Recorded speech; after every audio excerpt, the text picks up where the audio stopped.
Okay, Hisoutensoku, Dream Chasers 19. We got ourselves a 27-player bracket today. Started a little bit earlier than past couple of brackets, thanks to the fact that we had our daylight savings time and lost an hour of sleep. Genki's not here today. He's having trouble with his PC. The bomb's busy. So we don't really have much of a team today. It's looking like me, and even then I have kind of a cold today, so I'm going to sound a little bit different. Well, I think that's about all the news I had today. Let's have ourselves a good bracket. Let's get up in there. Let's play some Soku. And to start off, we're going to watch PC Volt versus Mina.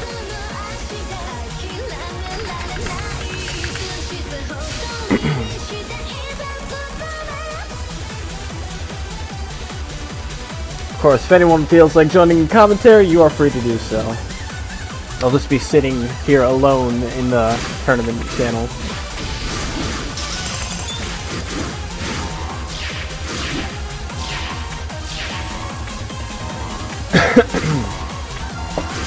I feel like this one's kind of a friendship rivalry here in the beginning of the bracket.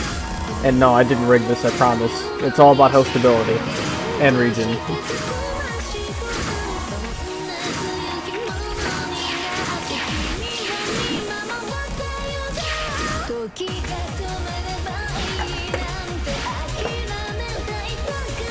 Oh, also, as usual, let me know if there's any volume off right now, because I'm not used to like using my microphone, so I might be a little bit quiet.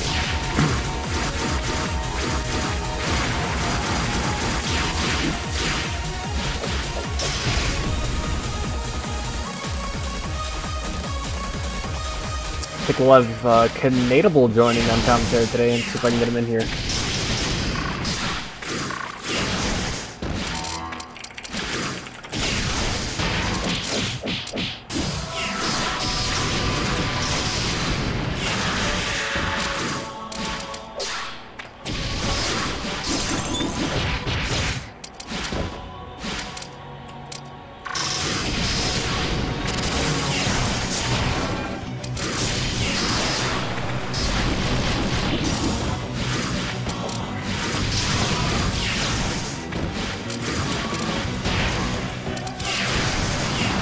Oh yes, this is Mina versus PC Volt.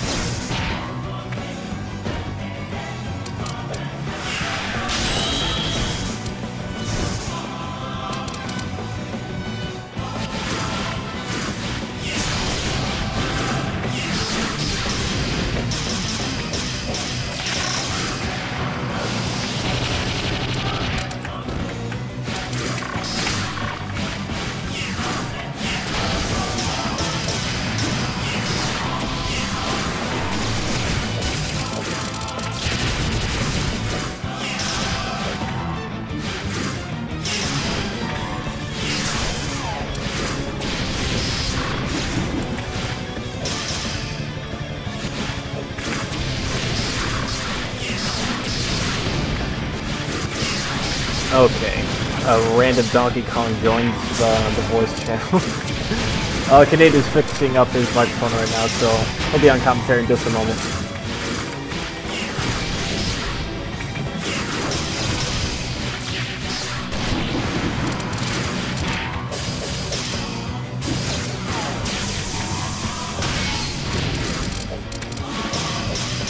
Okay. PC Volt fishing up and succeeds. One of the stronger tools against Patchouli in this matchup, just because he has like a lot of bullets on the ground that he wants to send out in the midst of neutral. The thing about Yukari is that she doesn't really have to worry about that, thanks to the range that 66C offers. Going for a raw 3 card there. That's some kind of read. I don't know what he was going for.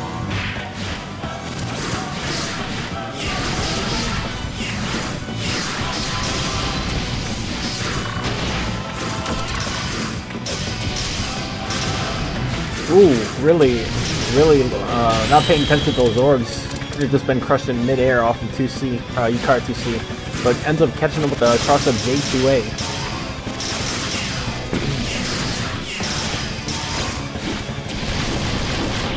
Tengu fan on Pat. Is this? Hold on, I think I recognize this deck. Is this the Blaze Dragon tryhard Patchouli deck? The one that he built like yesterday? It looks familiar.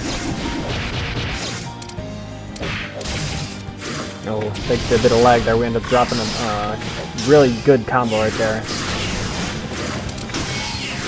The Sun Shower 3A. Goes right into round, right up the pinwheel. Pressure. Nope, jump up J5C, get out of pressure.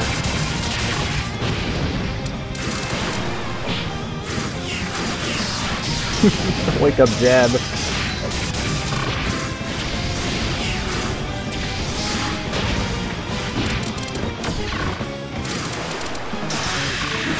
PC Volt on really low HP. I think he was going for a 623B there, but I ended up, I don't know, pressing B or something. RIP. What's my onion on Tengu, fans? I prefer potatoes. And Patchouli likes to have lots of starch.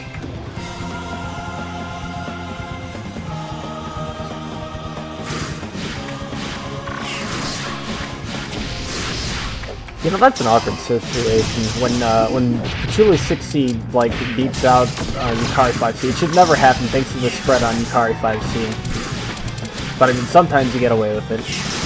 Yes, onions have layers.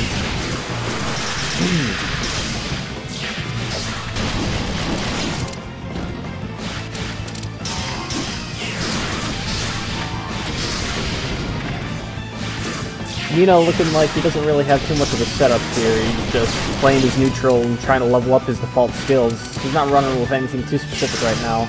I figured in this matchup he might have wanted to use something like White Moisture and Saw Blades, but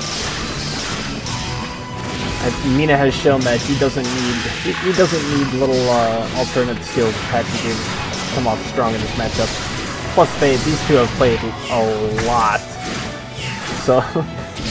He doesn't have just matchup experience, he has player experience too.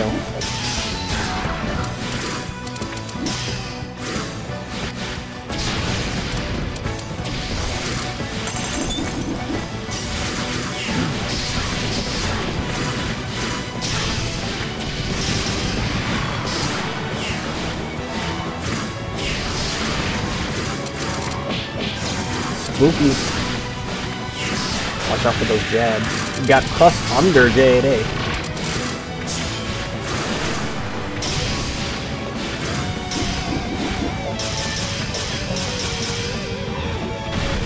Doesn't continue pressure there. Expected a border escape. He could have done like a third for dial A. Or just canceled right into like D2 or something. PC Volt had like 5 orbs though, so it's really unlikely that he would have gotten full crush off if he'd done like the charge 4B. Oh, he's got the setup yet. Bust out the Royal Flare. Tries to reversal the Royal Flare, but that's not gonna save him. Alright, this is 0-1 for Mina right now.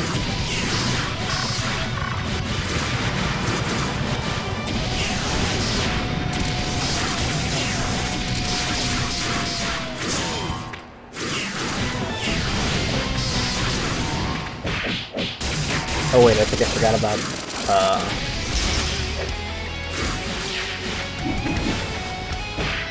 no, I didn't forget about Canadiable, he just showed up later.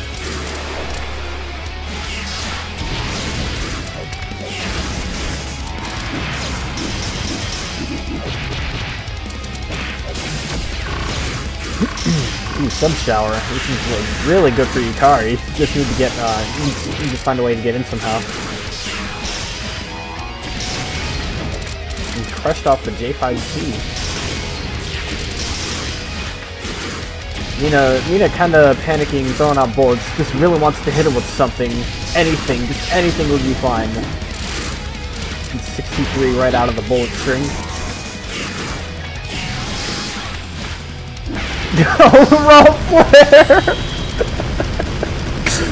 Get fucked! Woo, lad, and PC Volt going down. Need to move forward in the bracket.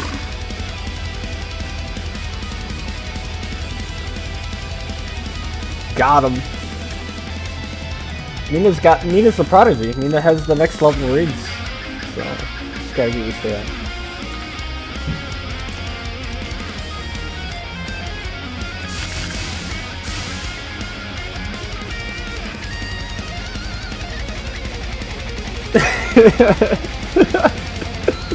Oh, that was such a good read.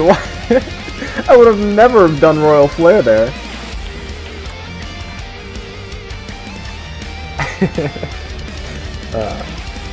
Alright, next up should be Saber Feelings versus Luna. And we're going to see Saber Feelings on Patchouli this time. I'm not pointing out just Patchouli players to stream, I promise you. Saber Feelings actually wanted me to watch him.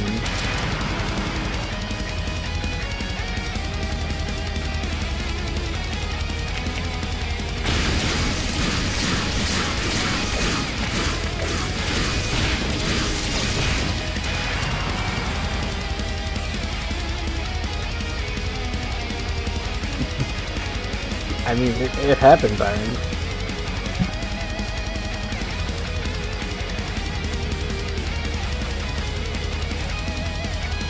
Eight times, huh? Alright. Right in the middle of battle. Outdensing the Tula bullets. J2C. Good on Ryzen. I'm not familiar with this Luna player. I think I may have seen them in chat a couple times. I know next to nothing about the player though, other than the fact that they are from North America, and they can host, so you know, it's good on me. A good 660 counter hit there. A little short on the combo though, so it doesn't get full damage. Catching a high jump with the J2A. Ooh, bombs pressure. And who cares about what's in your face? Just D236 it, am I right?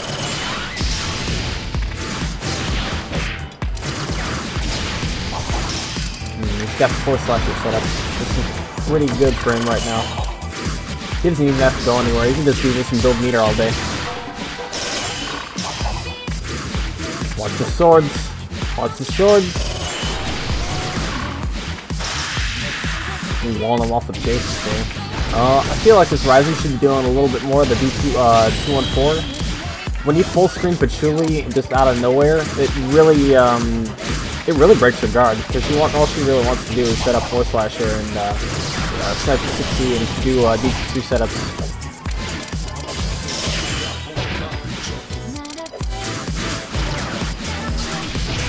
Oh, grenade back.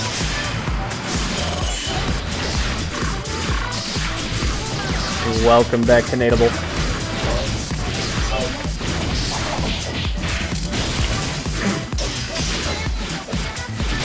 So right now we're watching Saber Feelings versus Luna.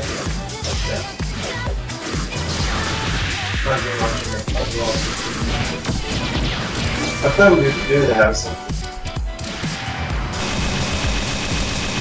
Oh, do you think you can turn your volume up a little bit? You are just a little bit quiet. Let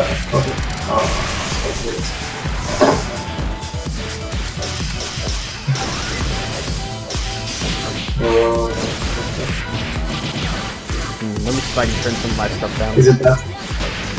Is it better? Is it better? No? Yeah, it's a little bit better. I think I have to turn my stuff down. Like I got Soku kind of blasted right now.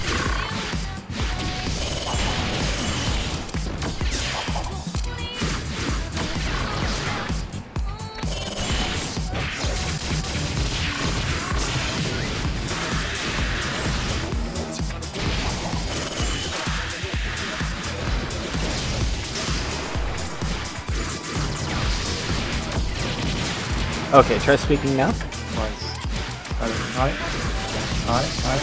Hi. So I think you're good, but let's see, what do the guys think? Tell me, chat, is Kanadu loud enough for you guys?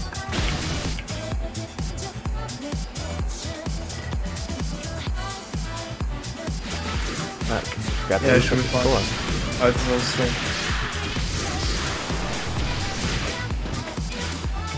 it's strong.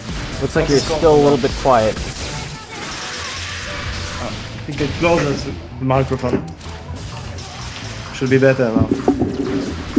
As well. So, what's the score between Luna and Saber? It's 1-0 for Saber right now. Okay. Do you have the IP? Yeah, I'm watching it already.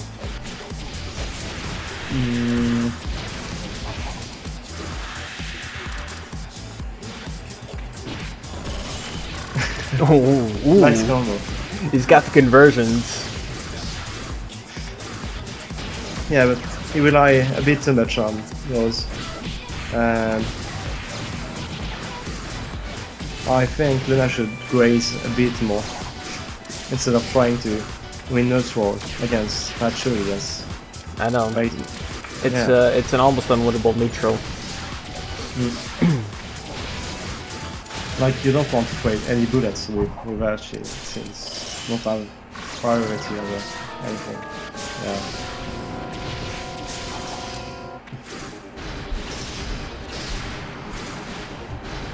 What's he doing? Oh god, that's the Russian BM.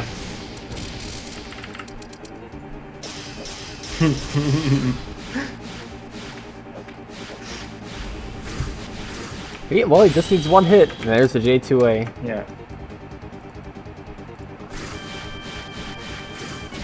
No, Luna should be way more aggressive and stop using bullets in neutral and instead try to catch fire. Yeah, I agree. One of the things Saber Feelings told me that he often struggles with is players who actually don't fear doing the D6, and that's part of the reason why he runs the 2 spell card gear in his deck, because he wants to like stay safe with his setups, the 4-slasher setups. Yeah, but even though you don't get much from 2 cards, like it's only like 1k and an half damage, so you shouldn't be really afraid as your opponent. As the opponent of this card.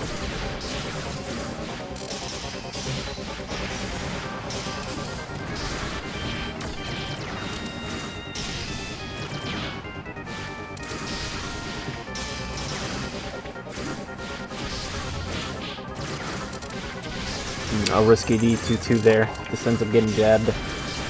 Also, another thing that always happens at tournaments that players tend to play way more basic most of the time. Like the pressure of the tournaments just makes people do way more safe things. As a result, characters that rely a lot on having their position being actively respected by the opponents win more often than others.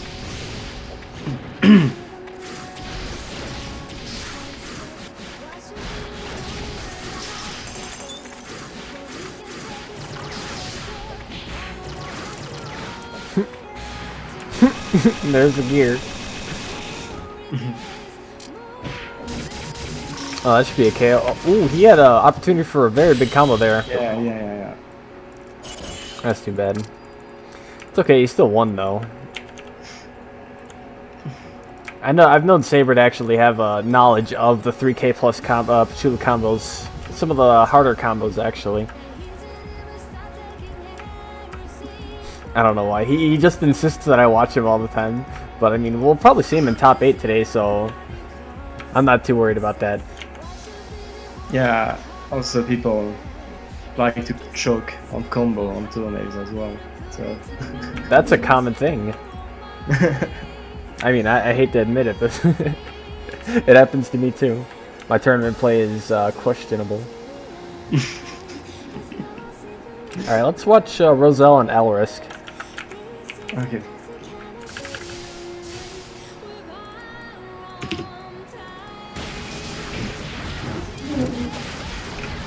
He actually knows, yeah, Iron, he knows the Hibimata combos, or at least he knows a couple of them.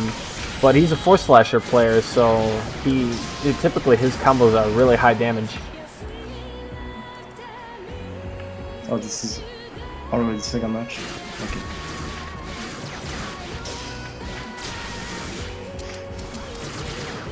Got another Rising Mirror here. Third soul fall.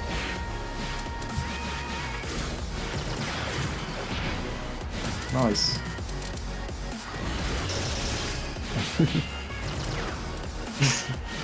Oh, am I desync? Yeah, probably desync. Alright. Point blank J5B with... Maybe expect someone else, since I desync as well.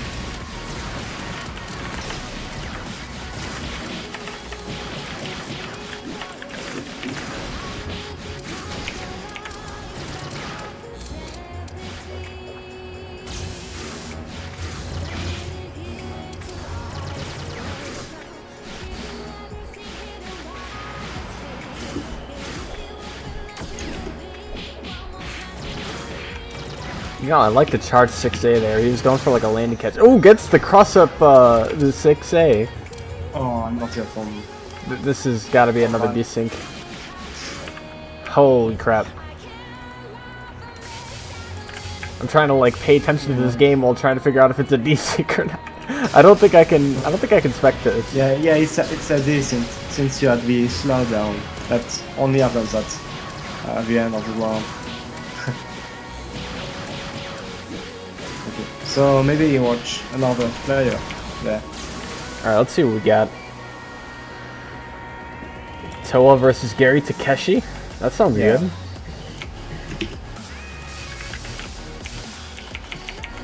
Oh, my game crashed. Oh, dude, rip Soku.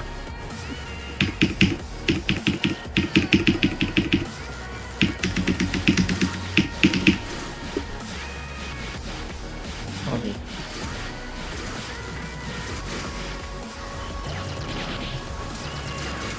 Takeshi is not playing Tenchi.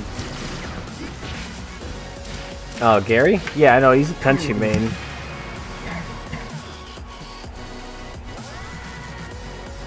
Oh, it's just little taste. That's fine.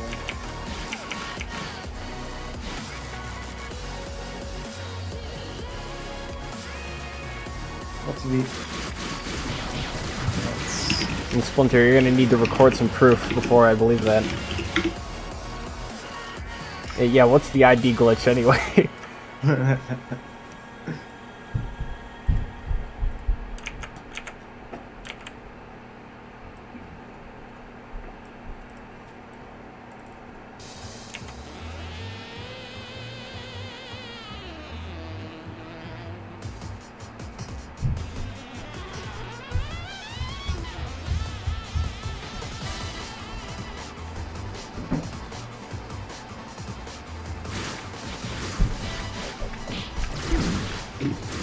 Never heard of it.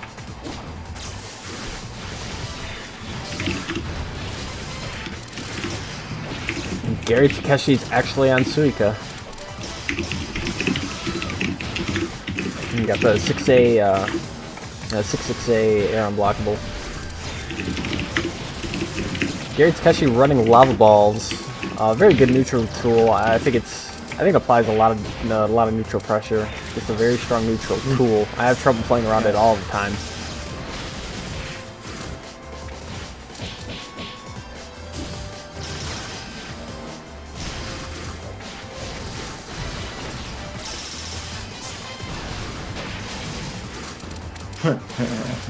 Missed an opportunity there.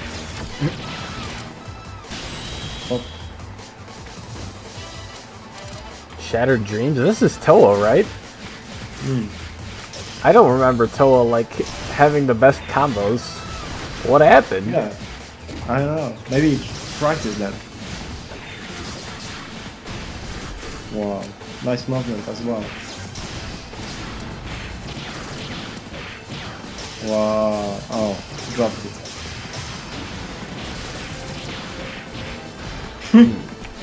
Really nice. Very nice to see.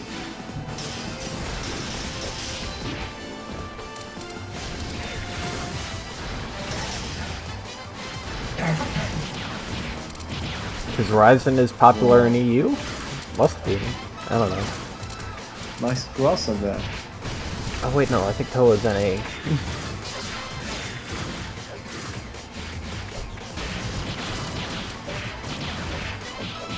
Yo, he's got the combos.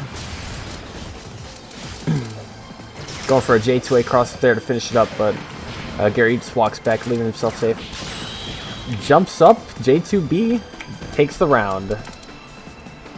Toa looking like he actually has a Ryzen. Last time I saw him play was like beginner beatdown, and I can't say I was too impressed by then, but it looks like that he actually has some pressure now. Yeah, what's going on here? This is good. I think it's something about actually being really good at offense, but then losing all this shit at first knockdown. So maybe that's what's happening there. It's finally getting some space to do what he learned.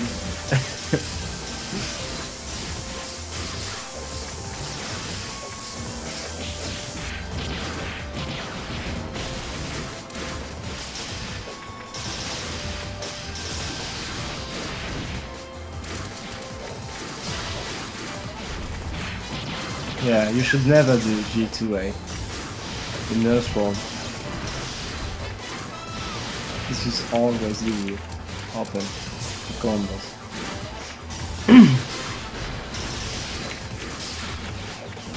Yep, I gotta fix the challenge score.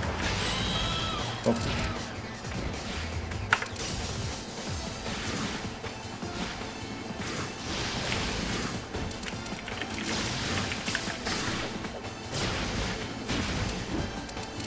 Miss the combo. You can get 3k from commentate. 5A in corner.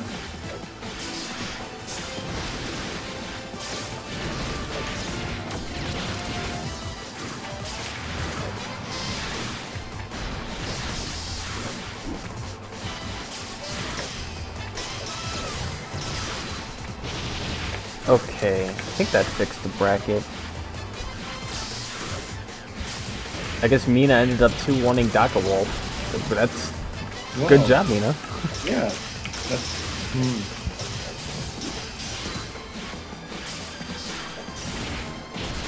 Is Seiki playing in this tournament? Seiki? Yeah. I think I saw his name. Nope. No, he's not here today. Oh, okay. He finishes him off with the 4 card right off the air. Yeah. Good job, Toa. That's a 2-0 for Toa, and Toa moves up in the bracket.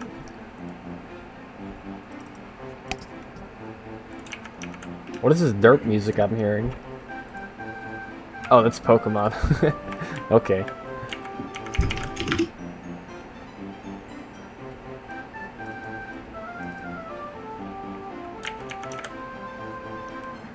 It's got the real punishes. So there's Mina versus Elmia, there's Floggy versus Artema. Realm of the Mad. Oh, that's the Goth. I wonder if they're still playing. Do you want to watch the Goth? The Goth versus 34? Which one? Yeah.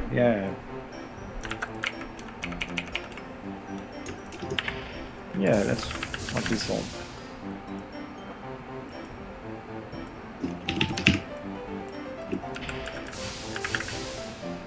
I don't think I can connect to this. Yeah, no, I can't connect to this. Let's do Floggy versus Artema. That's fine. Okay. So, Floggy.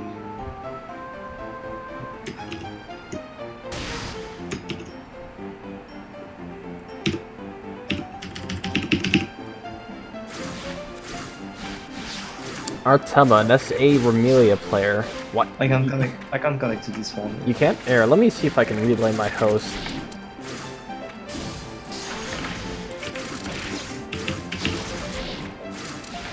Okay.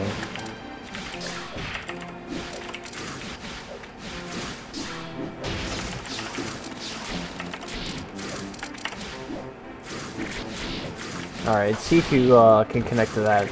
That's my relay host.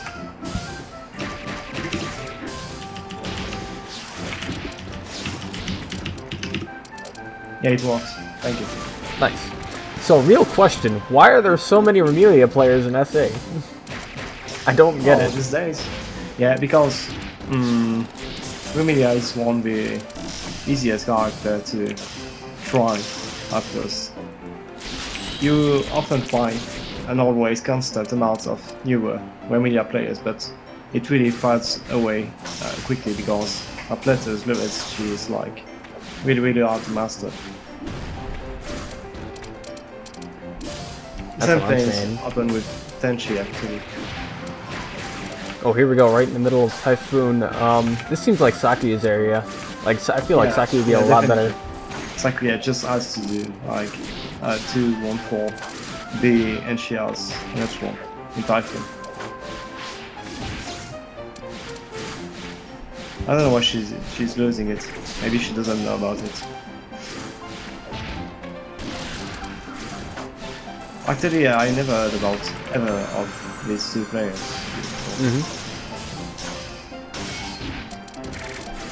Ooh, drops a good combo there. It's too bad. Sluggy actually running 2 levels of Tengu Fan. Does Sakuya really need the speed? Do you feel like Sakuya is like too slow for this?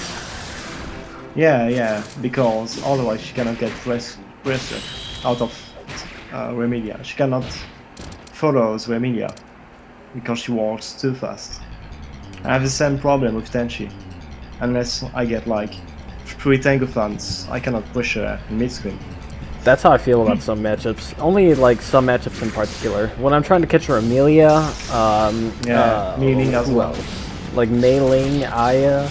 Yeah. Really hard time keeping up with these characters, trying to keep up pressure. Like the Tengu Fan opens up like a couple more options to me that I never really had before. One of them is combos, pressure ability, and some cross-up potential, but it's not that good. And I mean, the extra speed just helps out when you're trying to play your neutral. The only problem is that Tengu fans are really slow to level, so you need to dedicate one full knockdown to leveling your Tengu fans. So you cannot Orki up. You cannot Orki. That's unfortunate.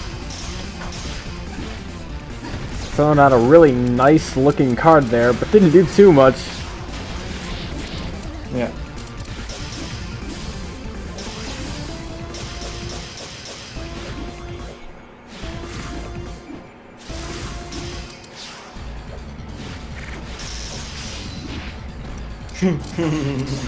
Maxi boxes.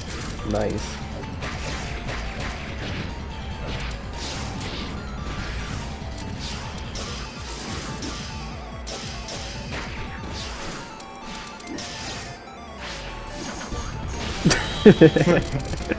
Okay, that was pretty cool.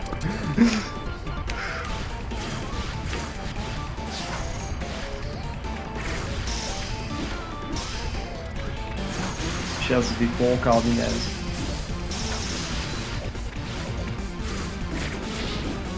I mean, he's already holding out of the 5 card. If he's gonna do anything, he's gonna play his neutral, build up some meteor, and see if he can get a 4A confirm into this thing.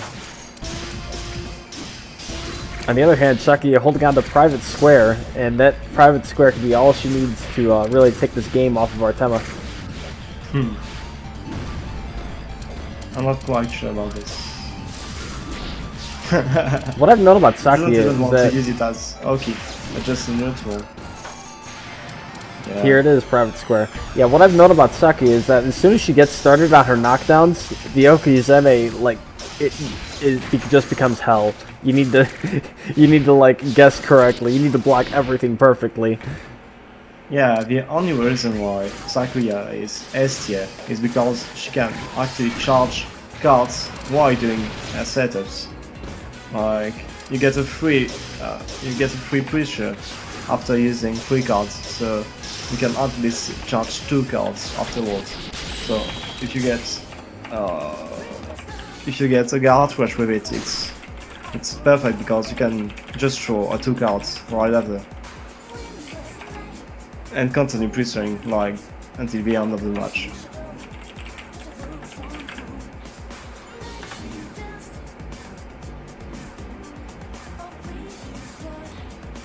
Okay, sorry about that. I had to fix a bracket score.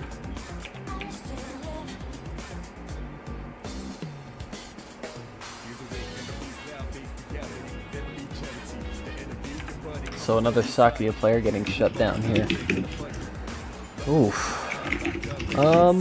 Winners bracket is almost up to top 8. Let's see. Got full versus PC Volt.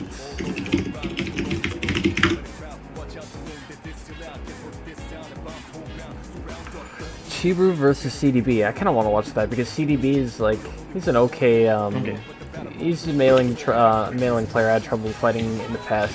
I mean, I don't know if that would be happening today. Okay, that's good. Do you see the IP? Yeah, but it hasn't started yet.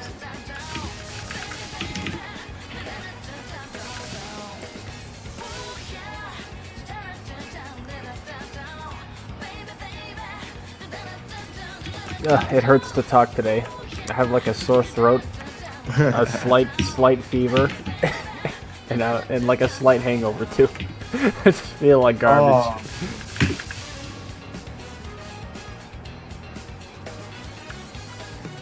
Oh, come on, Chiru, play your games. I want to see this Cerno versus mailing action.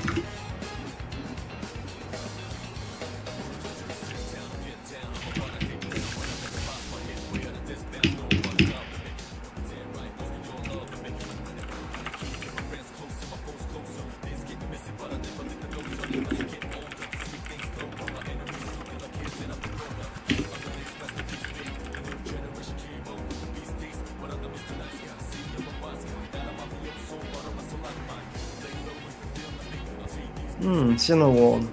Elsino won against Mothman.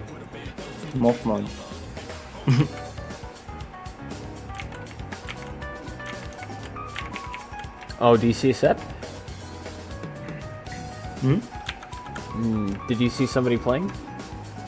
No, I mean, I just looked at the bracket, and yeah.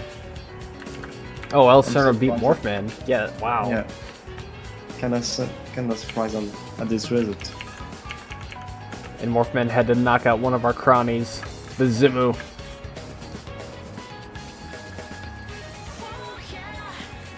A couple people got knocked out by now. Jester didn't show up today. And he's SEA, so I don't know. Zero Chen, SA player. Takeshi actually got destroyed. Zim's gone, Floggy's out, and Himikochi is out.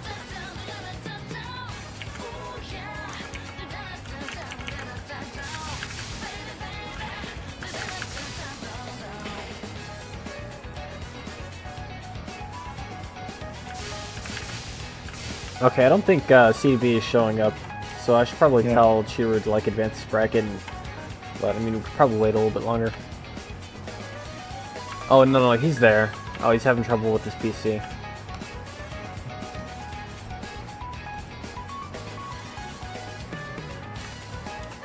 Oh, good. The great Oracle Hazelin has seen that Splinter already lost. That's amazing.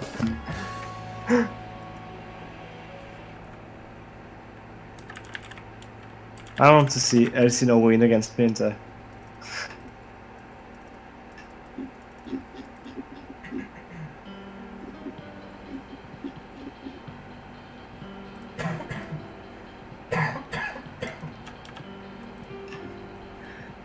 Alright, do we want to watch PC Volt versus Full? Yeah, why not? Trying to get some Soku games going here.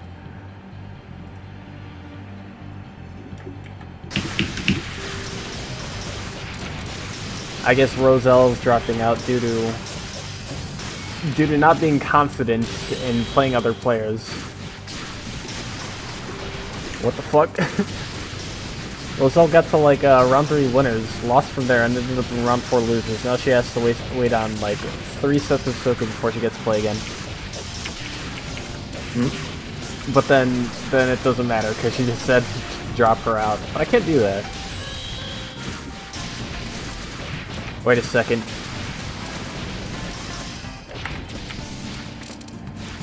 This is Mina's IP. What? Wasn't I watching PC Volt? Oh yeah. Yeah. This isn't right. What the fuck? What happened? Alright. Oh.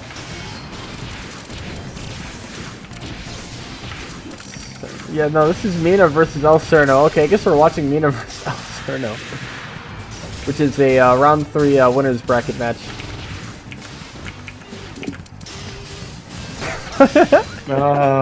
I feel like PC Volt just played me. Like he posted, like he posted for somebody else to host, and then he posted me as IP.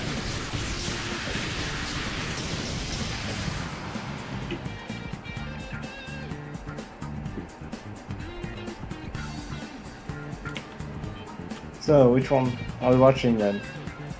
Okay, so that set looked like it just ended. Let me see where PC Volt's at. Yeah, you should be playing full Vault Trades right now. But I can't seem to find PC's IP, so... Ginto versus Saber Feelings, or Daka Wolf versus Luna? Daka Wolf. Yeah. More Soku, yeah, already.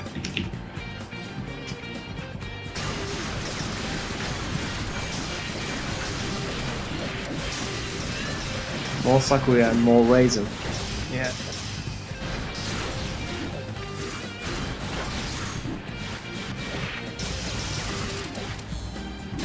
I'll be right back. I have to get myself a drink. You know...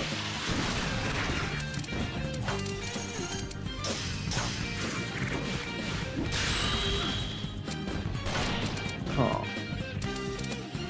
Okay, now I can't see much.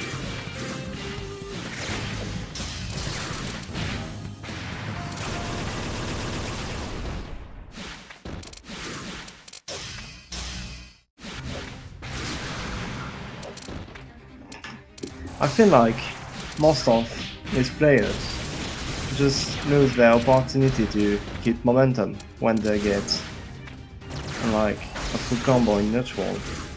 They always fail to do an Naoki and the opponent just get out of pressure for free, like all the time. You don't see the usual like super long pressure phases you see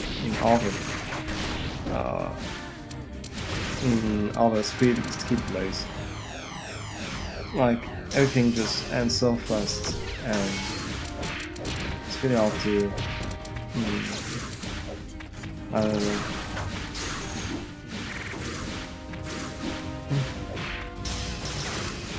It's really hard to see what's going on because people don't get momentum in these matches. I can't hear you. Okay.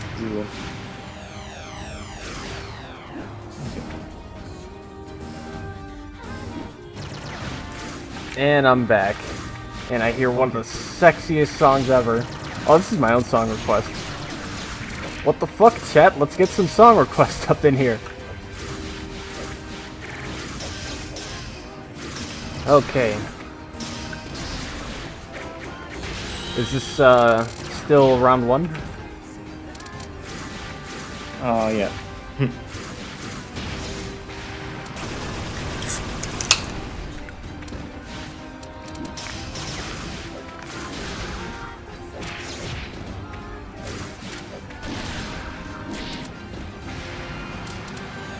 I feel like the combo follow-up for that is 66A into 623B. I feel like that one works sometimes.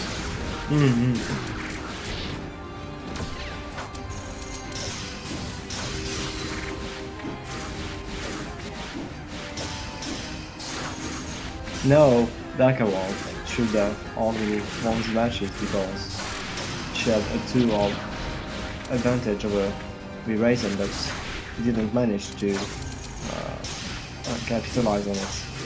Like, no, Luna has almost recovered a 5th orb and yeah, failed to convert it. This is what I mean by saying that people don't learn how to keep pressure and momentum in Soku until later skill levels. Like, this is the very example.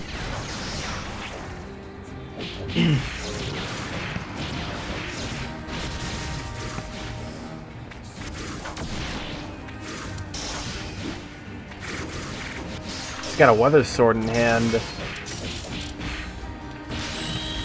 But doesn't matter, gets a full dial A. Yeah.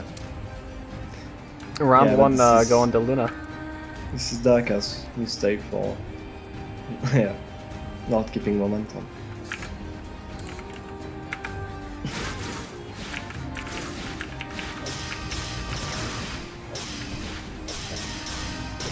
Okay, Alice. Alice.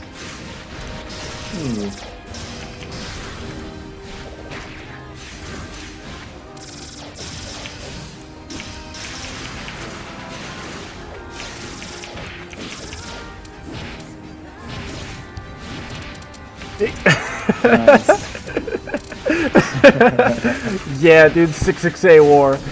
Daka Yeah, Wolf switching to Alice, though. Really interesting pick there. It was almost equivalent in damage. I mean, Das Boot versus, like, the finger. I don't know, what do I call that? Rise and fisting. That's Soku gameplay at its highest level.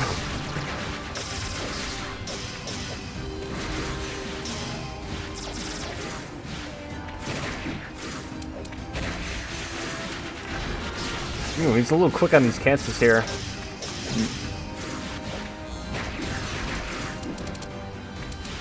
I don't know if he knows any of the free cards counter. I mean, he complains to Morphman that Morphman doesn't do like the optimal combos or setups, so I figured he should at least have a little bit more knowledge about this character than Morphman does. Yeah. Also, that was a really bad Holland doll. He was like, Ryzen was right above him. Just all he had to do was shoot him.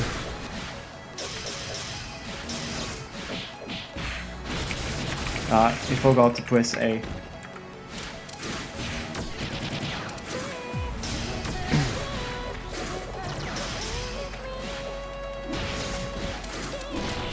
Oh. Nice launch. Ooh, double doll setup. Jumps on wake up, gets hit by a far 5A.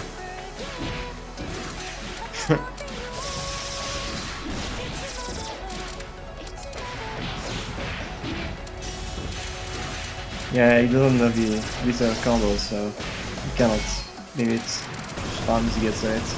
So this really limits his option as Alice. Yeah. Oh. And Daka Wolf is going down to the Sun Shower, LRE, into wake up, I don't know, mash. Well, there's no way you're going to do anything as Alice if you just plan on staying in neutral for the whole duration of the match.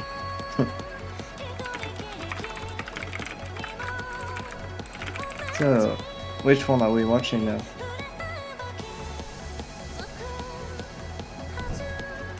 Let me see. I think the... Well, we did watch Artema already. Yeah. This is Artema versus Madoka. I'm interested in watching that. Yeah, okay.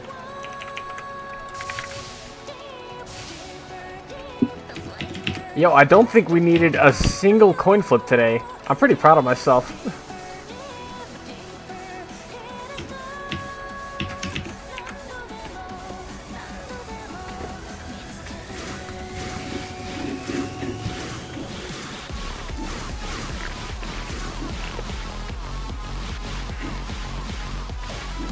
So I think this is 2 beginner beatdown winners, both of which should be banned from the beginner beatdown tournament.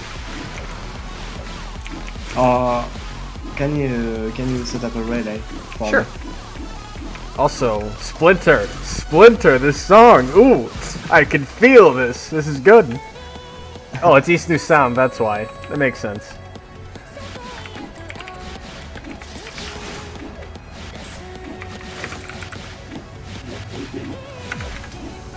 Okay, my relay should be up now. Thank you.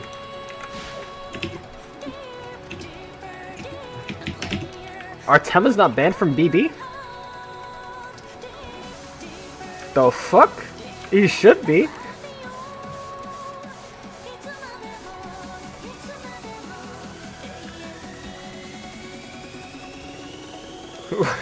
Are you suggesting some kind of DC winner versus BB winner tournament? You know, that's not gonna work. The old BB squad. That's the old Rising Star squad.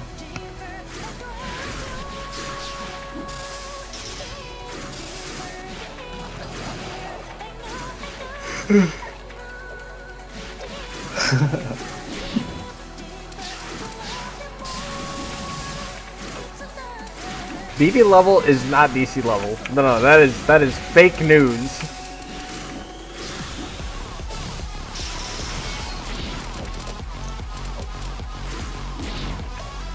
Yeah, and Zim's really banned. Sad to watch. Like, this is for really fast character that have a lot of escapes and weird moves that cannot chase each other. So, which one is really ugly. Oh, absolutely. Especially in River Mist. So this is, I think this is Russia to Brazil. Pretty high delay level set. Oh, poor guys.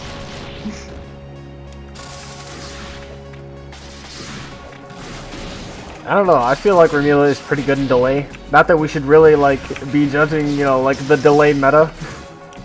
But yeah, on that note, I'd say like Pachuli's good. Remilia is good because she can buffer a lot of things. She doesn't need to rely a lot on really short inputs. And most of her combos are literally just pressing 3 buttons in a row. So.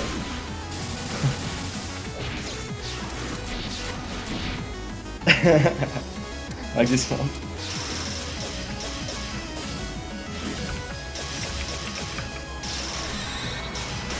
Oh, my mistake. Artema is Chilean, not Brazilian.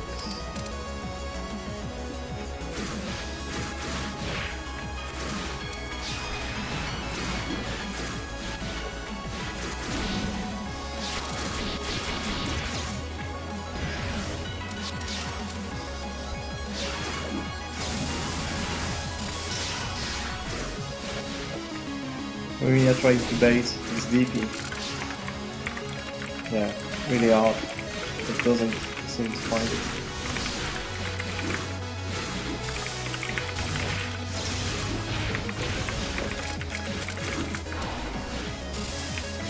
Huh.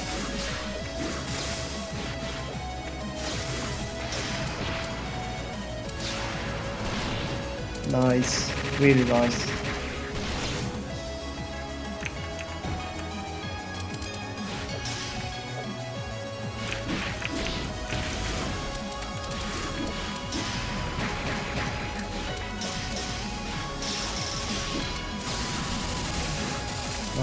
Spin gaze.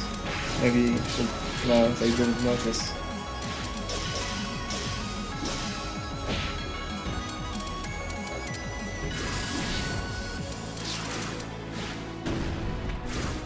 Artema looking at a jab away from losing this round. So, what weather is it? This is Aurora Tail?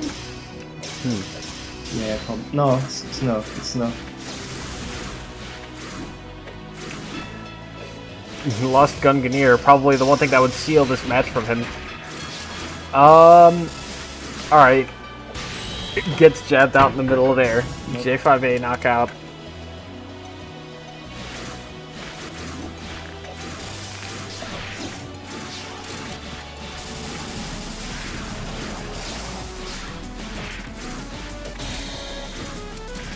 Yeah, with such characters and delay, like, this is going to be a 7-minute match, at least.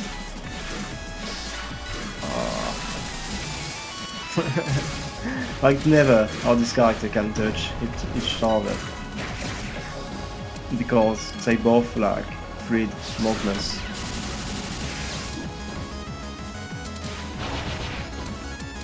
Yeah, I'm seeing that buffer you're talking about.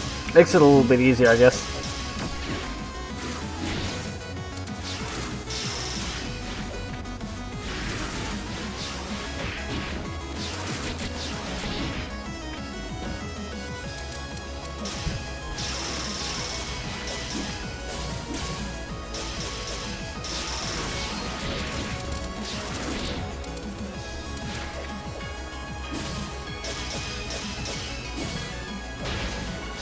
I should have kept blocking anti-spring A's. But no, maybe can. No. It's dead.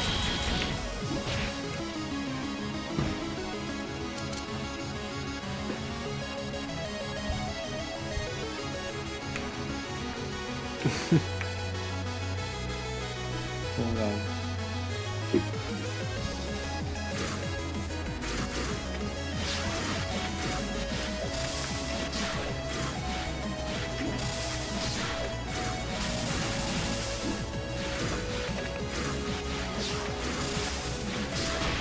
Trying to see if I can fix this song relay here in the corner of my stream here. I don't know what's going on with it right now.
How does 5B... You mean like Yomu's 5B, 5B, 5B?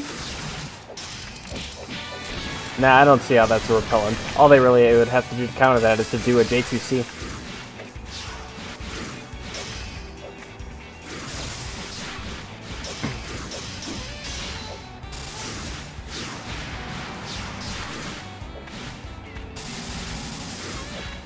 Yeah, but 5B is way faster than Remidia's J2C.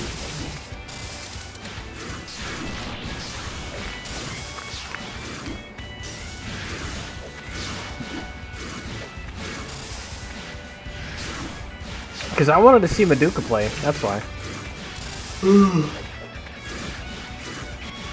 Though, I mean, this is pretty natural for delayed 8 games. Oftentimes, it's a 7+ minute set. This match is actually taking way too long.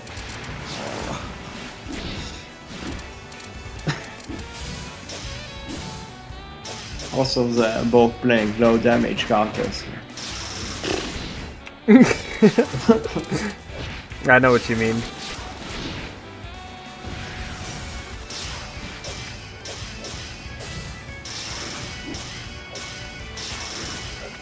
Just throw out the spear. Wouldn't that be enough orb damage? No, okay. I guess you wanted the raw damage. Maybe more, yeah. Maybe he wanted to get more damage from it.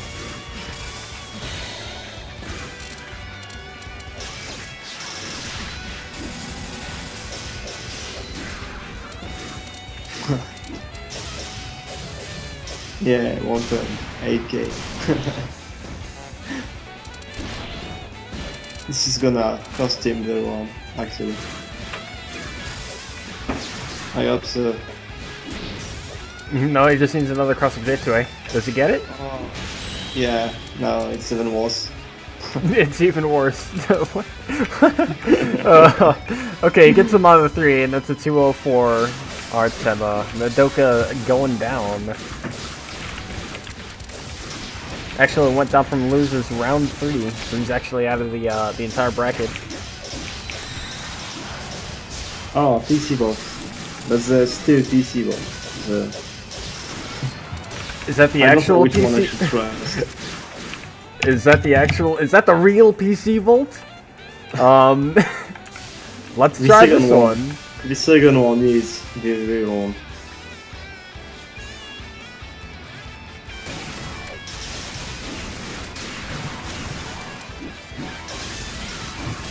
Okay, I don't know where these guys are at, but here we got the Goth. You are one of the Bond disciples. Really strong on the Iku. Maybe we should PC start. Volt is a rising Yukari player, so it should be a very interesting match. Maybe we should see the semi-finals instead. No? But they're waiting, because we stream top 8, and they're waiting for, like, everybody else to catch up. Okay.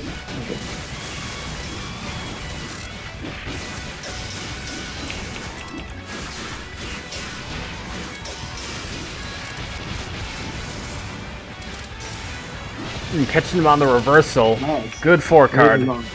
Yeah.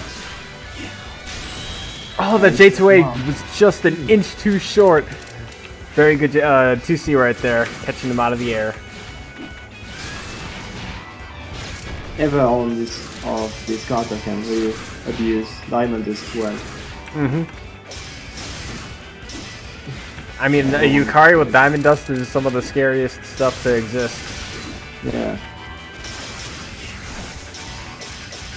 Especially against Iku, she like loses all of defensive abilities. 63 C border escape catch and right into the 3 card. Has a very good Oki setup here. He's got the antimatter set up. This is looking pretty bad for Degoth. He actually got out of neutral, but ended up getting himself jabbed. Just a mispositioning on his part. PC Bolt is looking more and more solid. Ooh, yeah, definitely. Just cleaning that setup right there. I think that was a perfect. Yeah. Rip Degoth. And a clean perfect as well. And just think, Mina beat this shit. Good job, Mina. Was that 2-0?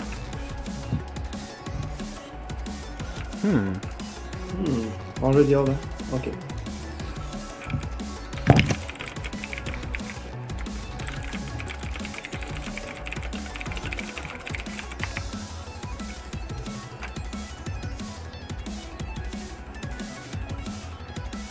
So, next one is...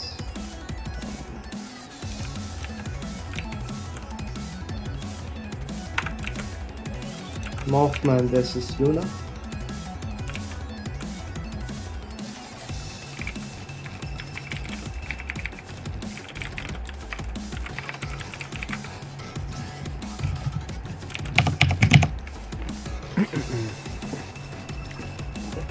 Morphman versus Luna? Yeah, why not? Alright. We haven't seen Mothman yet.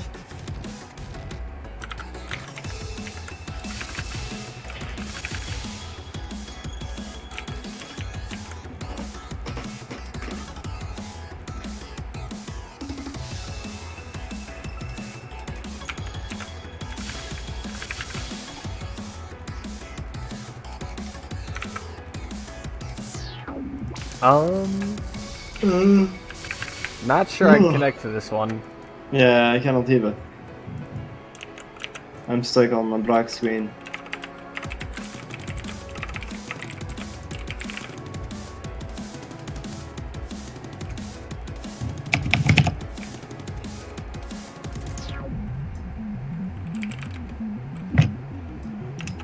What do you mean 46 minutes seating? That was... I feel like I actually started this tournament sooner than the usual starting time, thanks to daylight savings time. Mothman is hosting at the moment.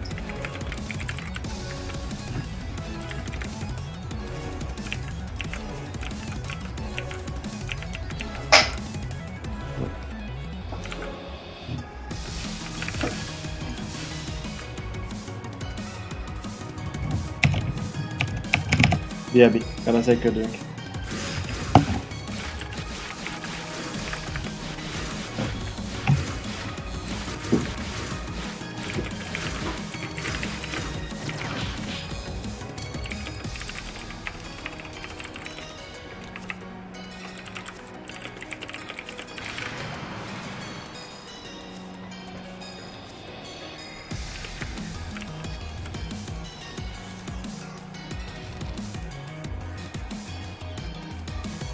Yeah, I don't really understand, like, why Daban and Genki have they spend so long doing seeding.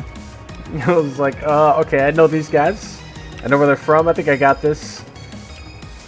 I mean, I kind of winged the seeding today. Like, I don't know.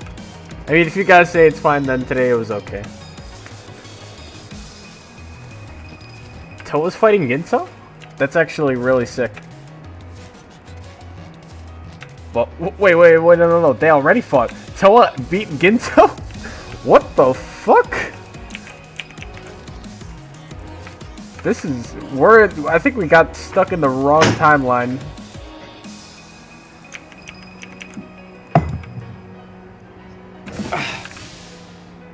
I'm back. Alright, welcome back. I don't know if you saw the bracket, but Toa beat Ginto, the last DC winner, the last DC champion. Okay. And this guy's like, I don't know, a month out of the beginner a month after being a beginner beatdown winner.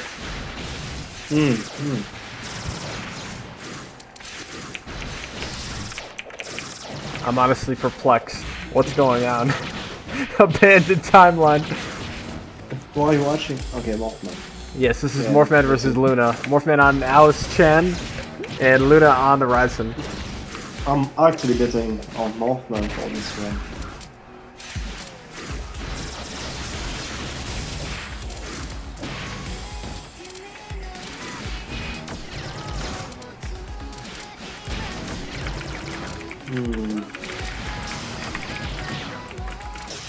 Cannot seem to find any opening in that pressure. Like anything would have made him get out of it. He wasn't too sure on how to get out of the pressure right there. Avoiding the sun shower, he figured, fuck it, just mash. Usually in sun shower you just have to block in the air and just border escape nearly everything. Since it doesn't matter anyway. Oh yeah, because in sun shower you have like the really fast spirit regen.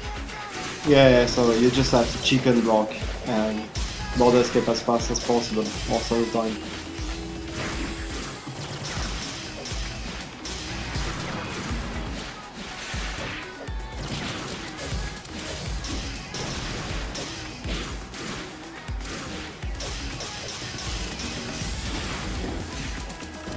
Das boom. Yeah, it doesn't quite get enough advantage out of that diamond is do that. Nice seeker wire.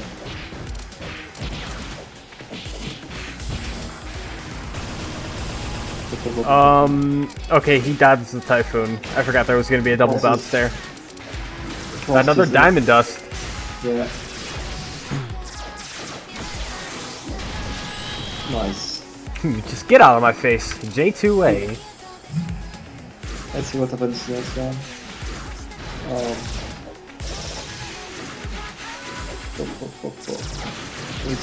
Who's gonna take the advantage? Huh? Yeah, face Yorkie. I don't know what he was scared of, actually. Like, Resident doesn't have any DP, so he could have just quested anyway. Yeah, I don't know. Another secret wire. Luna actually sees it this time.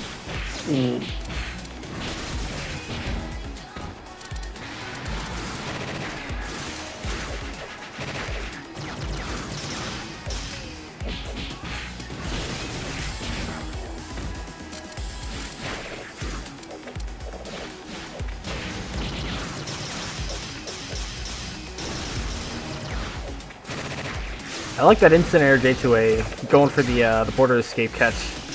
But Morphman never border escapes. Like, pay attention to this guy's defense. He doesn't border escape as much as you think he should. It just doesn't border escape because he doesn't need to. As Alice, you really need to have all of your orbs at all times. And if your opponent isn't willing to put any effort with pressure, like, why would you even border escape? I never seen. I mean, I always figured that like rise and pressure was so good that you needed a minimum of 2 border escapes to escape solid rise and pressure. Yeah, but you need to rely on a few basics that Luna isn't using. For example, the use of 2C for breaking that last orb, and melee resets that this guy isn't doing as well.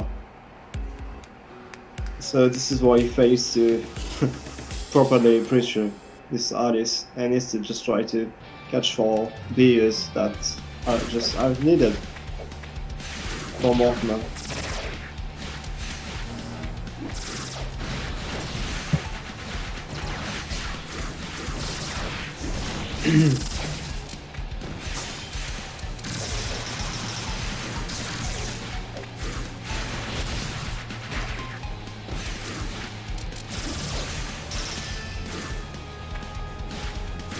Wait, I could be crazy, but did Morphman graze those aerial bell bombs? Or I'm sorry, did Luna graze those bell bombs but take damage anyway? No. Why would she? No. Okay. Okay, I thought I saw that.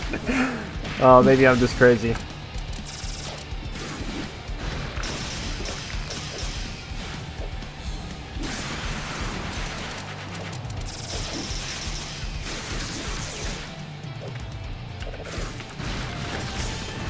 I don't know how Mothman is having so much time.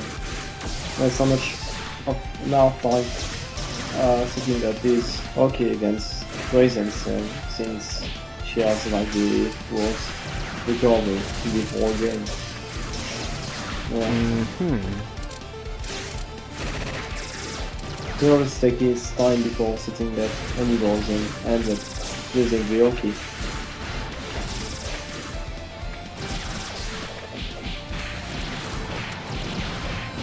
Ooh, very good combo. Nice. Back there she corner.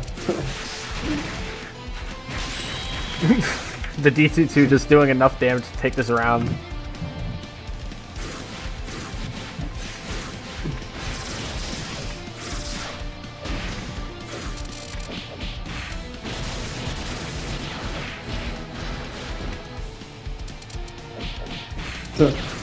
Not bad, just refuses to block.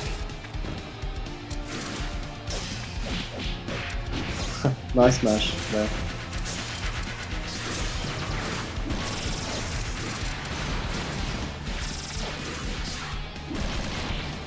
The backdash and wake up thing, I don't know, I feel like that's a misinput for doing the high jump with the D button.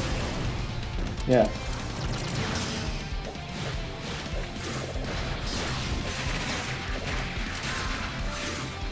Watch out for the, yep, there's the boomerang. Nice. No, Oh, it was a little... He missed the combo. Yeah, drop combo. Oh, so sad. He needed to do it just a little bit sooner and that round would have been his. And it's gonna cost him! Wow. I would have been more happy to see a futuristic door, but he didn't want to use it.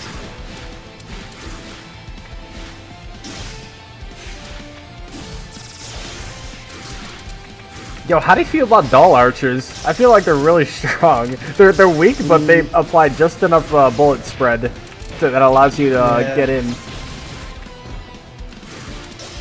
Yeah, it's a bit strange. Like it covers a really specific area that Alice doesn't usually have access to.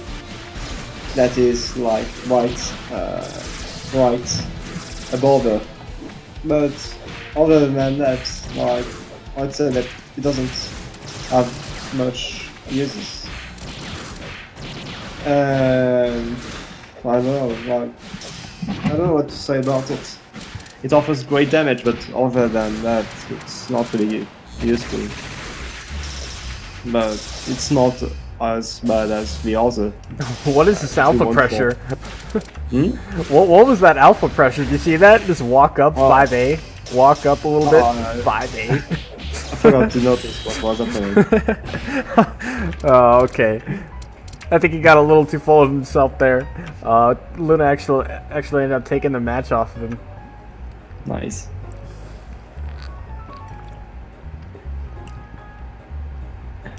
That was top tier pressure.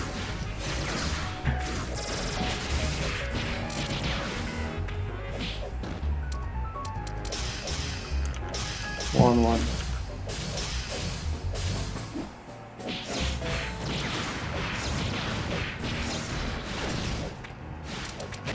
Got the wake up. He noticed spacing and meshed far 5A. A good decision, IMO.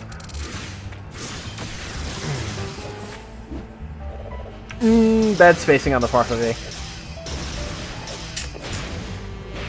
Ooh, he's got the canceled into J2A. Morphman didn't expect that. He expected some kind of bullet. Tried to high jump on out of pressure. Yeah, good LRE confirmed, but it's not enough damage. He's just one more tick of damage. And there it is. Morphman, don't lose yourself. I think he's kind of losing his edge after after that defeat in the last round.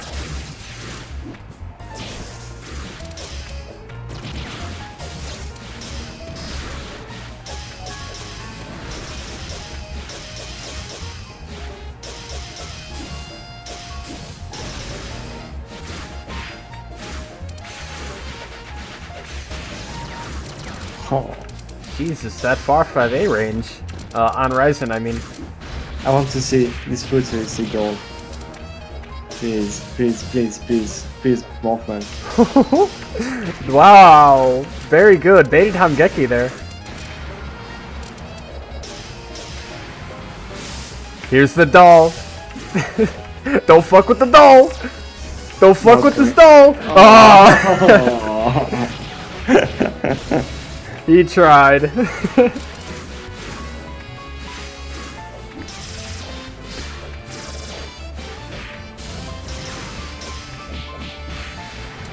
Ooh, is that enough damage? And it is. Morphman gets knocked out. Rip Morphman. Rip. He keeps sticking to like Alice though. I know, here's what Morphman said before. He said he could play Suika and probably plays really well in the bracket, but he finds Alice to be more fun in that his Suika just like cheeses Soku sat. Which I find to be kind of funny. The question is, how salty is it going to be now? Oh man. Oh. Dude, Morphman just washed up.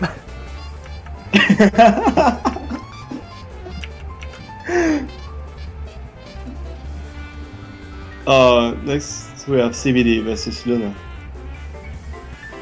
Let's see.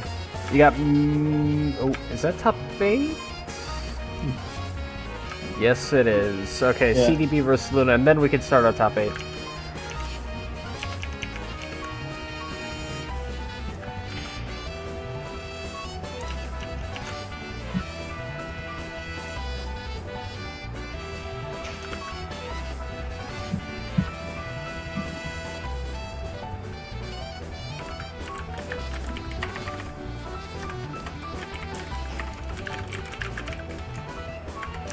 You know, I think we could start top 8 now, because we're going to watch the winner's bracket first, and then we're going to move on to the loser's bracket. So CDB and Luna can play right now, and we'll catch up to them as soon as we get down there.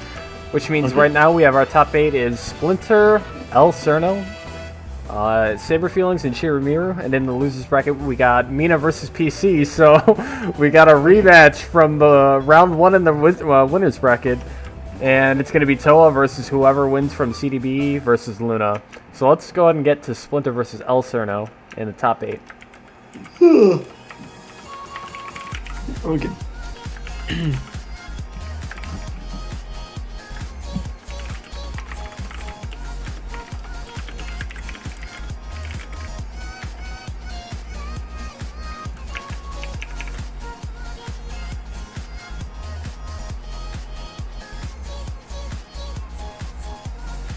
Yeah, Ginto got shut down.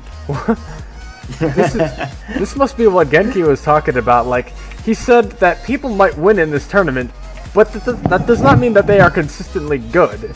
And while we may have seen Ginto consistently in top 4, or top 6 even, he got shot down this bracket. And I want to say that's thanks to Saber Feelings, because he's a Patchouli player.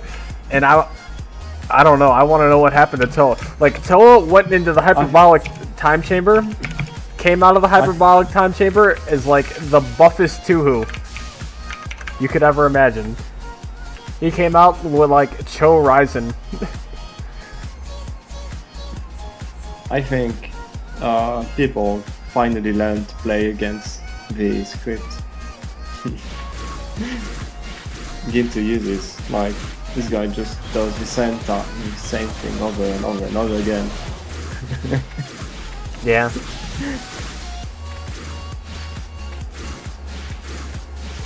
Okay, so I've seen now this is Splinter. I've been looking forward to this.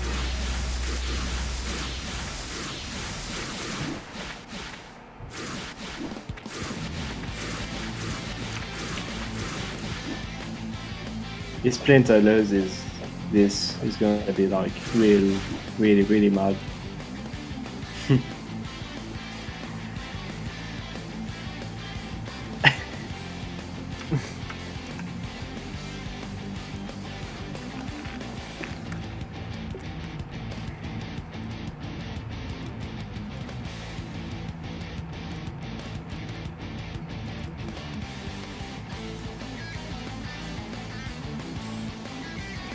Wave dashing in Soku? Is that a thing? How do you wave dash? So here we go. El Cerno on Utsuho versus Splinter on Aya. One of the various Aya techs that Splinter's very used to doing is the D7, the JD3. Very good for baiting things like Utsuho 3A, Utsuho 4A. Because he also does it to see just what exactly his opponent's up to in the midst of neutral, like to see how he reacts to Aya moving around him. It's a pretty good way to start figuring out what your opponent's all about.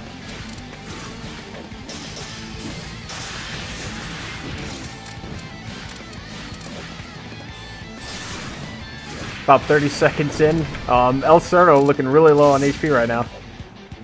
Yeah, just refuses to match the bottom. I think El Cerno's going for a few too many reads here. He's not doing anything like neutral based at all. He's just trying to read Splinter. That's not good. He's playing too defensive, but doesn't have the experience to make it work.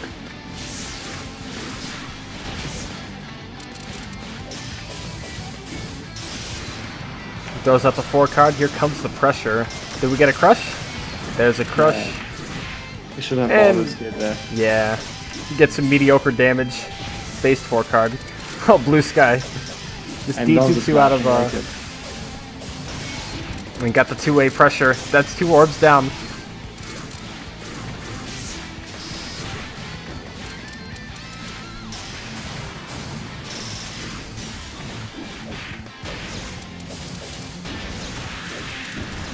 Good combos. Oh, I thought he was going for a cross up there.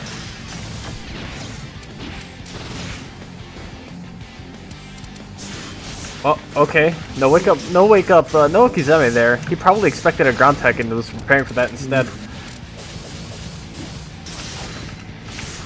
Splinter holding onto illusionary dominance. I don't really know the confirms for it though, so we'll just have to see it. Wow. You could have actually used 5 card there because Splinter was like with half a spirit left. Yeah, he was very low on orbs because that was Giga Flare or something, right? Yeah, forgot to use it. 1-0 for Splinter.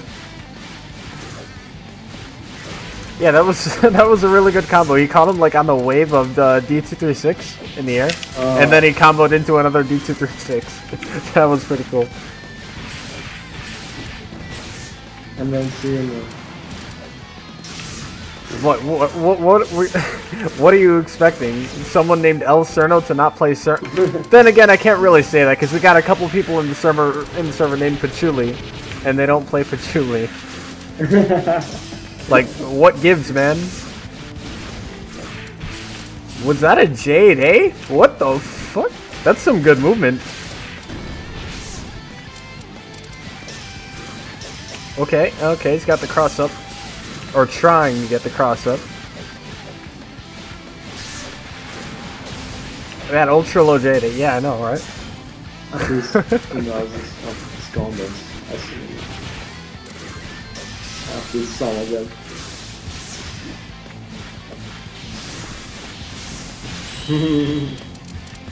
Nice gimmick. Splinter hasn't even transformed yet. This is like his first form. We have yet to see Splinter's greatest form yet. I want to see Splinter use grabs. We might see it.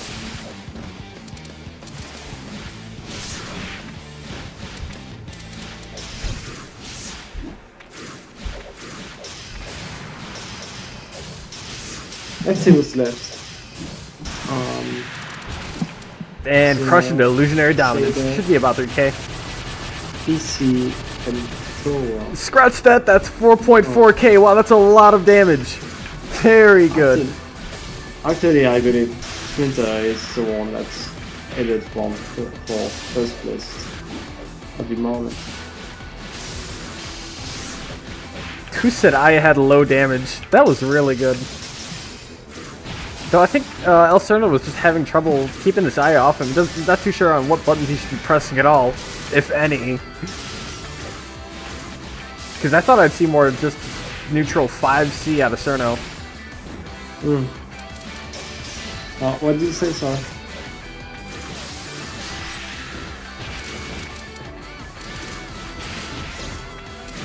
Oh, it wasn't really small.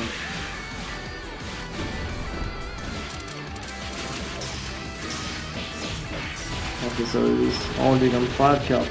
Maybe this can change it. Caught him on the 2B. That was a pretty nice combo continuation. He could then find an opportunity to use that 5 card.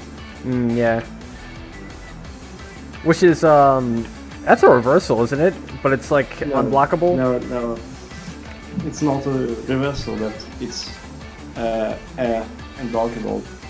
This is the only good aspect of it. It's unblockable and ungradable, so if you see your opponent too far in the air, you just use it, and there's that sweet spot in which they just gets hit by it.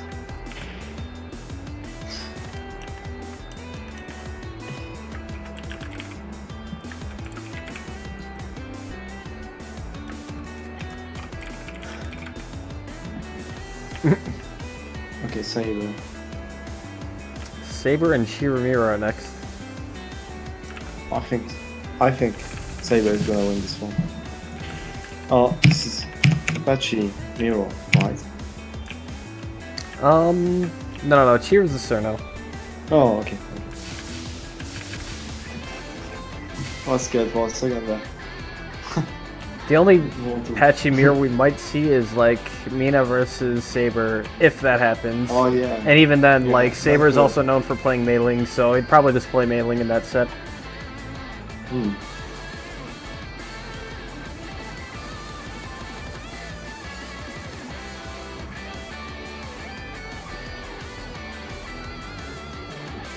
Fitting background music. I think this is Mei Ling theme. Chinese tea.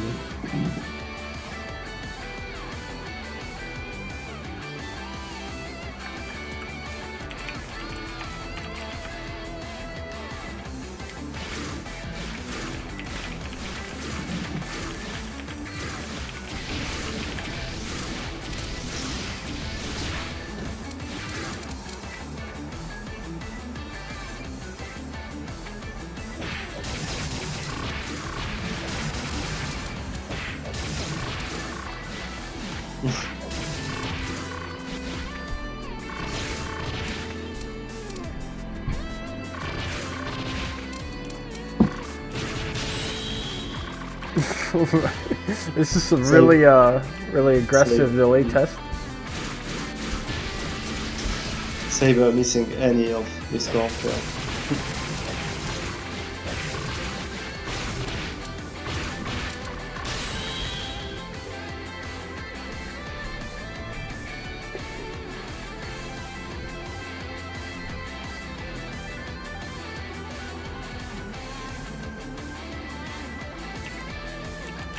Oh, quick mention from the losers bracket, CDB versus Luna.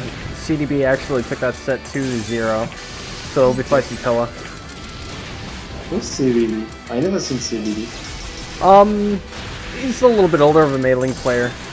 Okay. I played against him back in Rise of Stars days, which was last year. Oh, okay.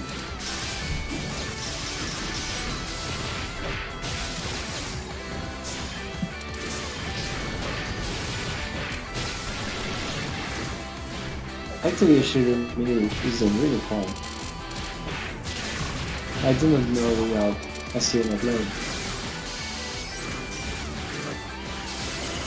In training, I mean. He had a very good J5A confirm there, but he could have gotten a limit out of it. Oh, he might not need it. This might be enough damage. Oh. Little short there. Really short. That's it. Oh. Oh, With nice. punish the J6A with a bullet. Saber's probably not too happy about that one. The Saber holding on to more take. Why are we seeing so much Tengu Fan in this bracket? Like, is Tengu Fan becoming one of the metas? One of our many history of metas?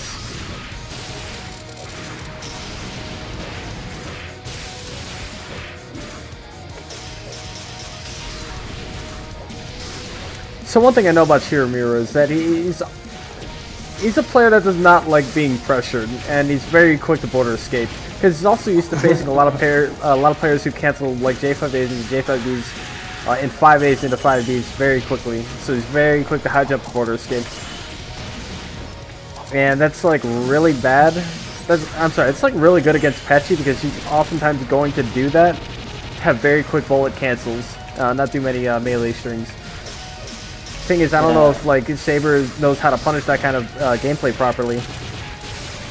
No, he doesn't know. He just actually just have to in these situations. You just have to abuse Patchy's melee, which has priority over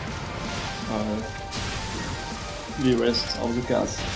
But he isn't using it properly. Getting hit by was that 66B? I'm not, or 66C. I don't know what that was.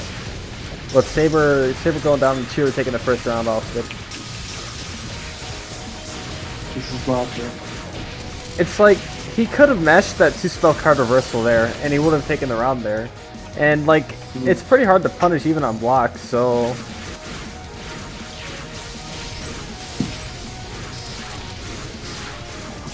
I feel like he should have just gone for the card anyway.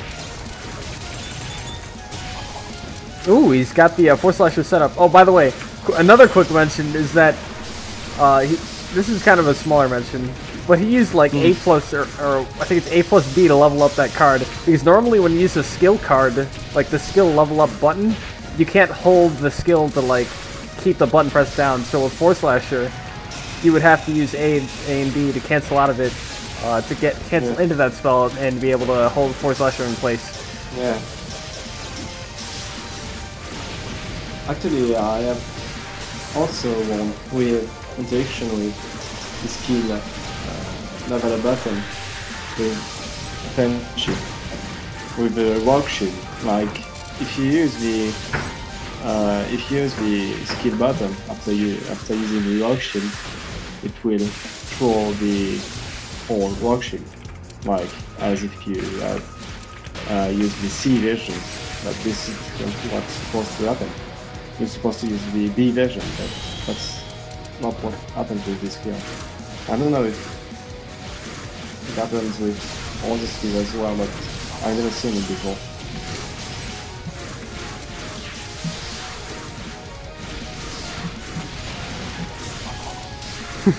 Five CN wake up. Best thing is that it works. There's the gear. Nice It's time to turn this game around. But yeah, 1.5k damage isn't really enough. It's really not. And I mean, I'll always question the damage on that spell, but people seem to like it. It seems to work, so.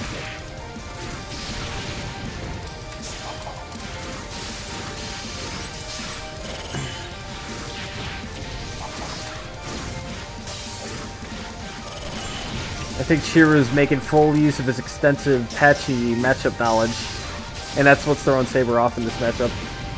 Yeah, Saber is also starting to realize what he can do in this matchup.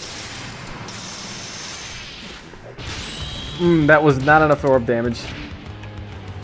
That's really unfortunate for Chiru. Gets punished by 6B and Saber takes a round off of it. But that's fine, now we're getting great matches. I expected like at least delay 6 in this set, but I guess they were able to play in delay 5. That's good. I think delay 5 is very fine for Cerno. Yeah,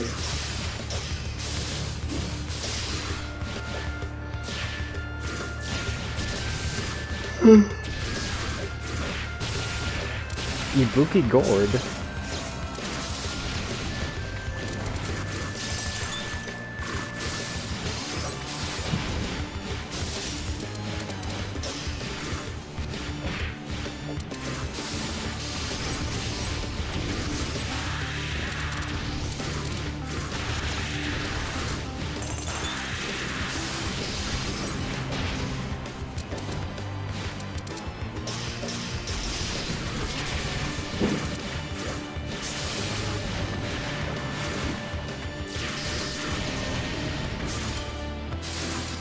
Sometimes you just need to keep doing JD8, JD2, and that's the key to getting out of Patchouli block strings.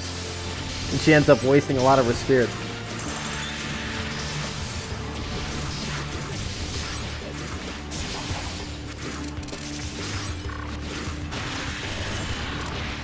nice combo. Looking for an extension there. Yeah.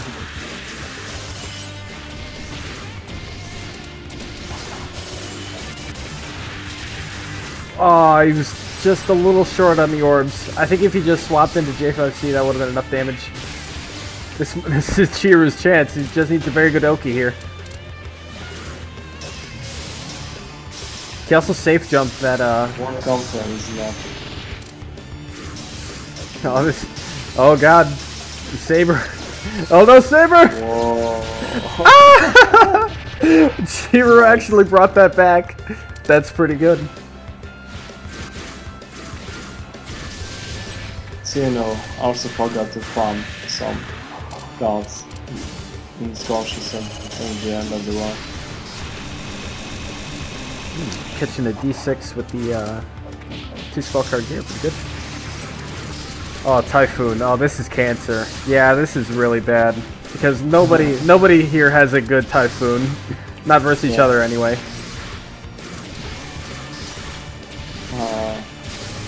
Maybe that actually could abuse that G.68 in Typhoon. J6A is like Patchouli's best. Oh my god, another gear? He'll never expect the second gear.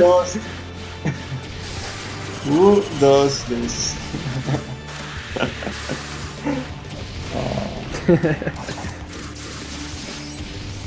This gear, I like it. Another!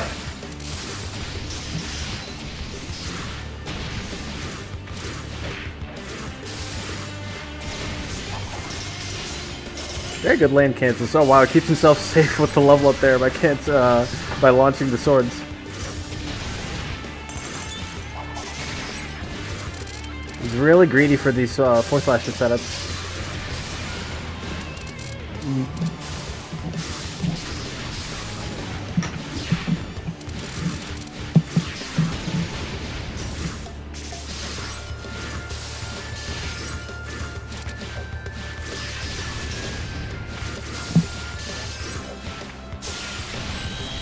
Oh! Okay. Tipped him with the 5C. Yeah, that was bad. Bad call. He wanted to use reversal to have more cards in his deck, but that was actually his last card. I wonder what Saber's last card is. And it's Tankafan. Okay, he's got full level ups. He has nothing else he can do. He has... all he can rely on is the power of his own neutral and Okizeme. Yeah, but that's already enough. I mean, he's farmed as well. I don't know. Every spell at max level. Almost. I don't think his Tankafan's at max level. But, okay, it's good that he's not carrying enough to actually level this last thing up. Like, a little bit of speed isn't going to help him here. No, don't lose it.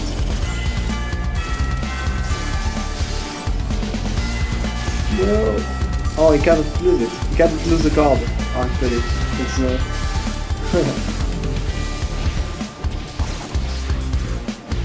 what happens to this level stuff? Please. Very good combo. Yeah, I think before proration, that combo actually does like 2,900. It's very good. It's Sprinkle. I think Pachi has the advantage there.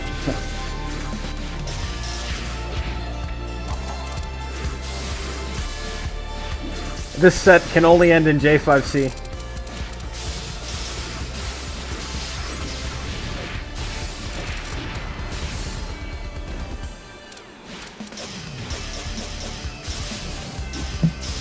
Okay, good border escape, good border escape. Maybe another one. You can punish him. Oh, No, he cancels the spell card. Oh, that's border escape and all. Dude, I don't even know what happened up there. He just like took him to Brown Town with that block string. Even not time to grace most of the time. Border escape the J6A, that was good. And there it is, the J5C I've been looking for. Yeah! Cook that fairy. Okay, Chi, we're going down into the losers bracket. Saber taking that set. This guy needs to be banned, I think. Consistently ending up in top 4 of DC. And just yesterday ended up top 8 on Soku set. So I don't know, maybe this guy has more than we had anticipated.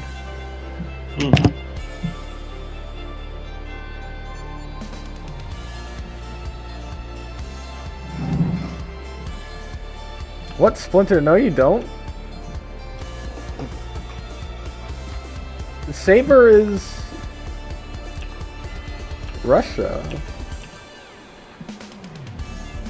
You fucking get your facts right. Okay, next up is Mina versus PC Volt. Yeah.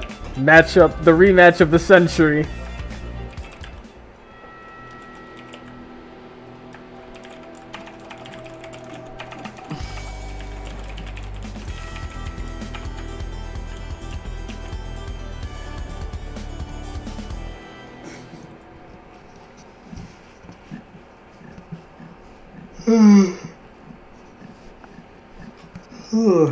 Why is everybody sick and tired? Like Daka Wolf is sick, like I'm sick,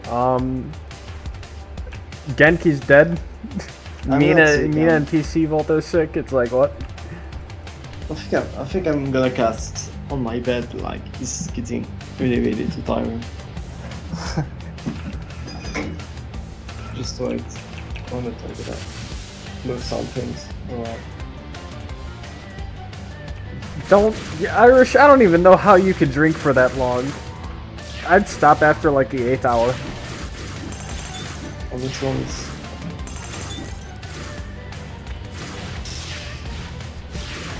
Like, I'm a little bit hungover, I have something of a fever, my throat feels like shit, but I got this. All in the name of Soku.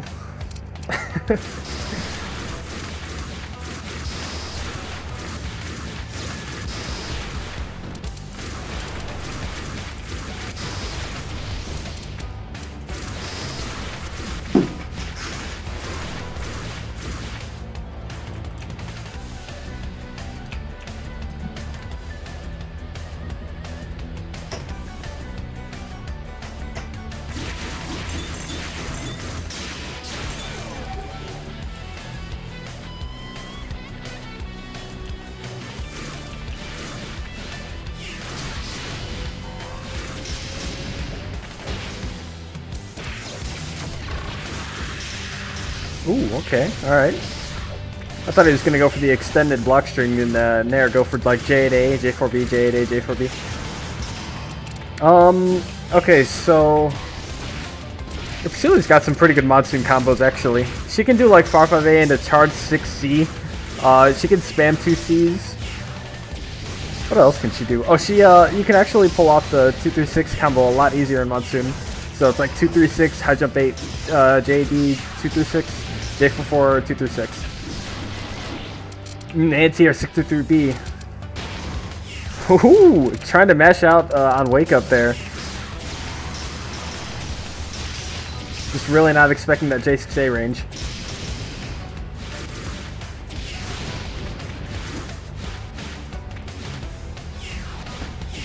This is a good song, but like it's from that Pony game. I don't know how to feel about this.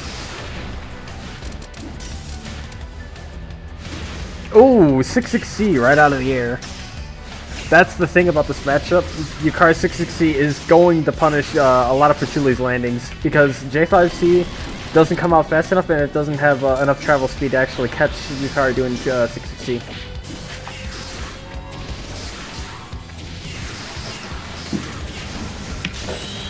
Outdensing the J5C bullets, and PC Volt takes the round. Looking really good for PC Volt right now.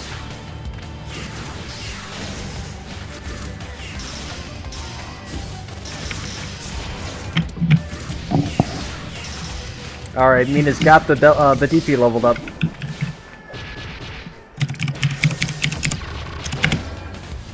Sprinkle damage.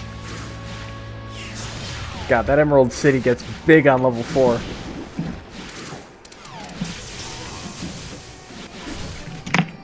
Oh, it's just 2A. You can just 2A there. Because that was 6-6C. Alright, good 2-3-6 canceled. I guess PC tried to mash out there. Watch PC Spirit here. You can get a Flare Crush here.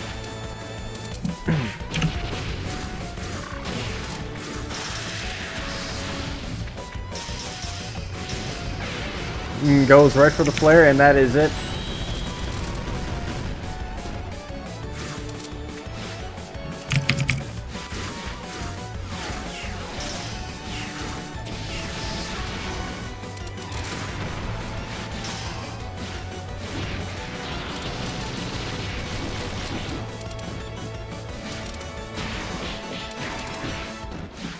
Okay, I'm back. Welcome back. So, PC has the advantage. This is decided.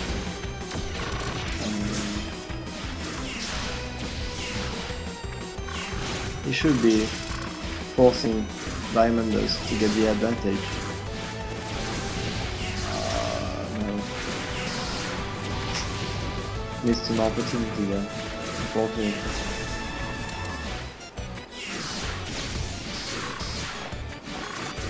Oh, I'm fine. I'm not dying. So you were dying during the delay 8 set, which is understandable. Yeah. Ooh, kind of misconfirms that combo there. That's a little unfortunate.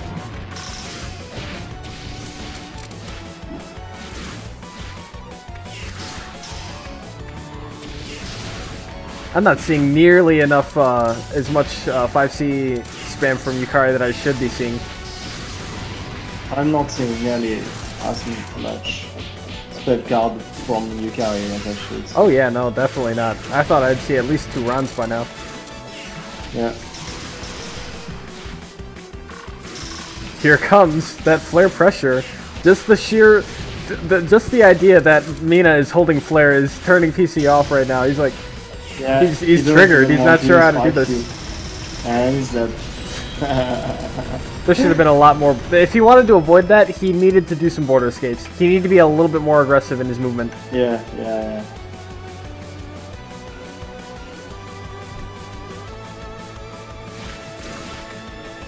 So, first match for Mina.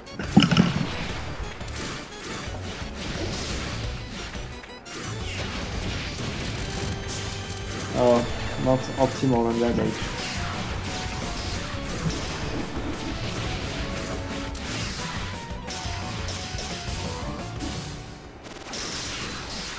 Does the full dial A.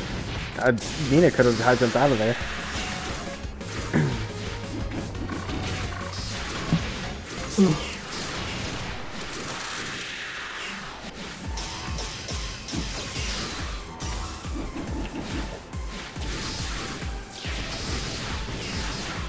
PC Volt again, just a chip away from dying.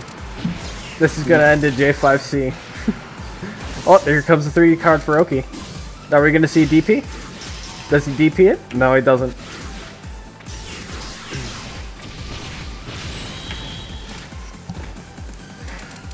PC Volt pressing buttons, just trying to catch him there on the landing.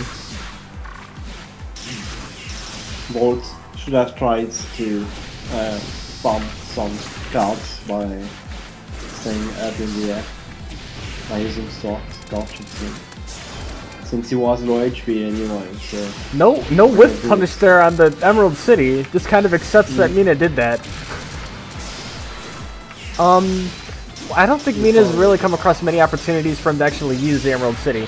Oh, very good block string there, but kind of throws out the Rand in a very inopportune moment.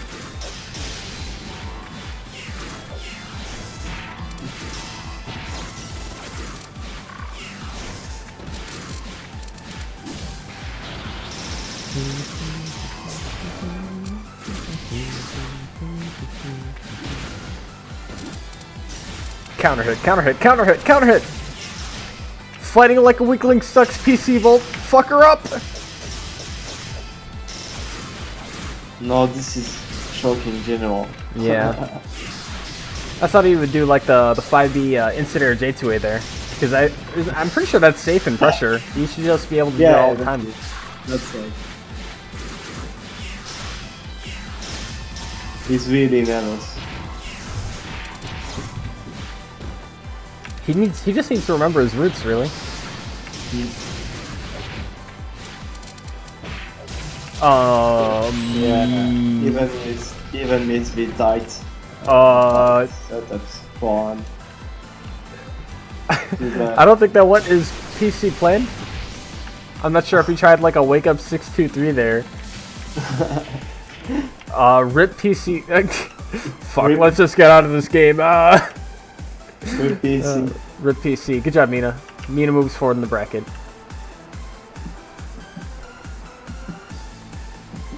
God, 16 theme. It just really gets my rave gears going.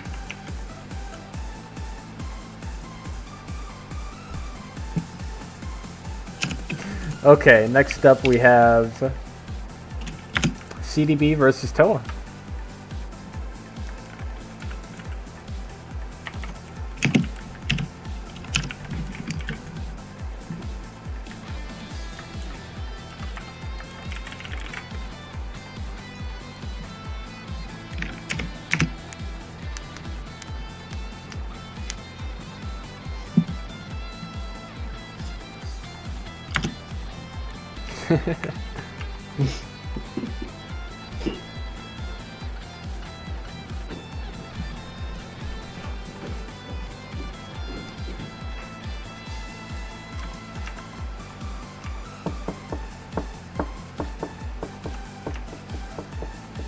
Just waiting for this set to start.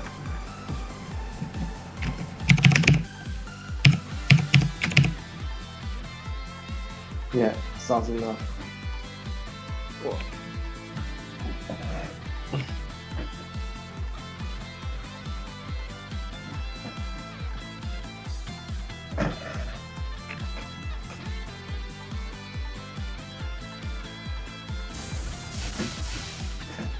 Genki.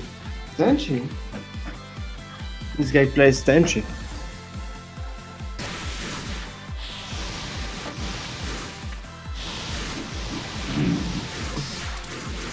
Toa plays Tenchi? I don't remember this. Toa was always a Remelia main. Yeah.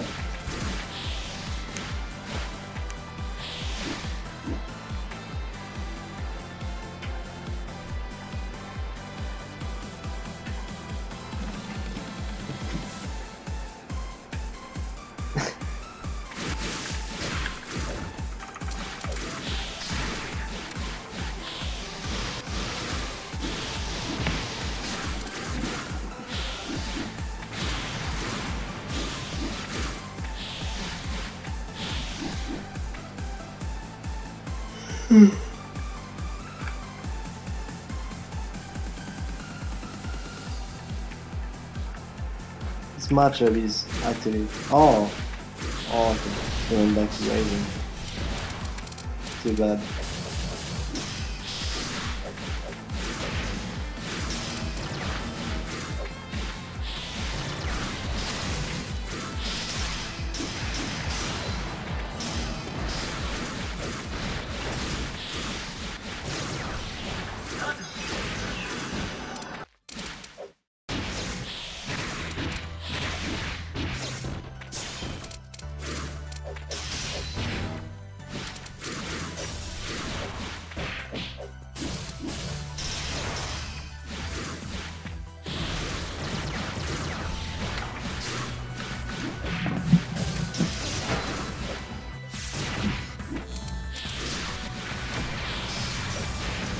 Okay, the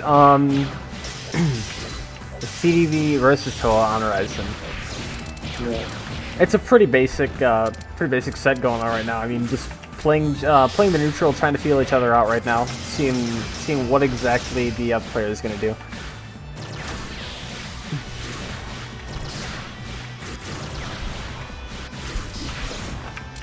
Yeah, I'm not saying too many eccentric things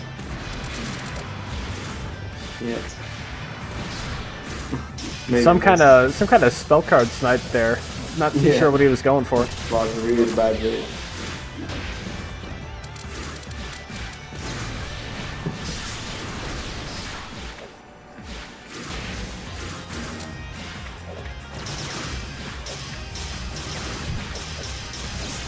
Meanwhile, Melin just needs 1-2-8. I don't think the gas is necessary. He was already a jab away from dying. Yeah, maybe it's going to be to make the difference. You see? see. I like how that Rising Bolt just sort of floated around for a little too long for CDB.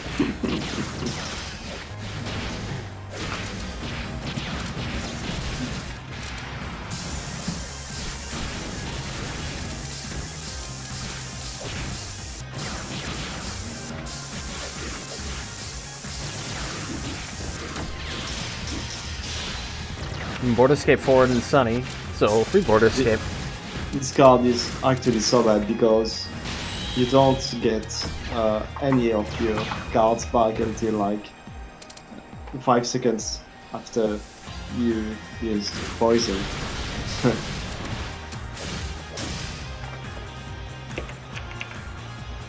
So it doesn't allow you for pressure using all the spell cards.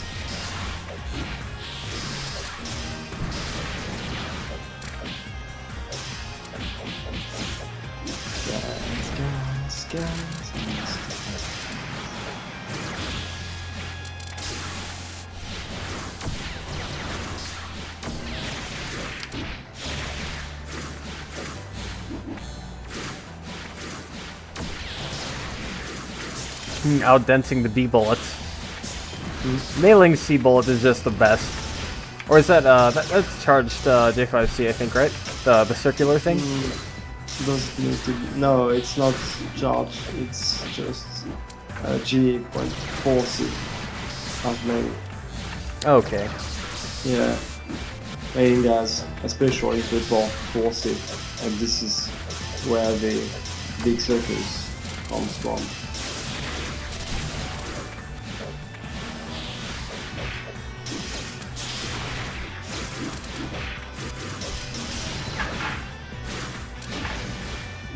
Range on the J2A. Gets him a counter hit there. Oh, really nice. Drops a combo there. Yeah.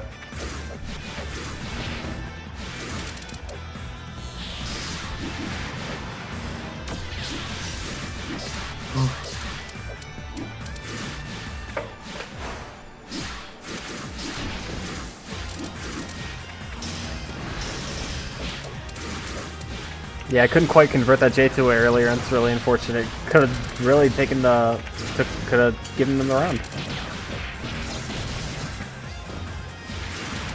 J2A cross up into LRE. Is that enough damage?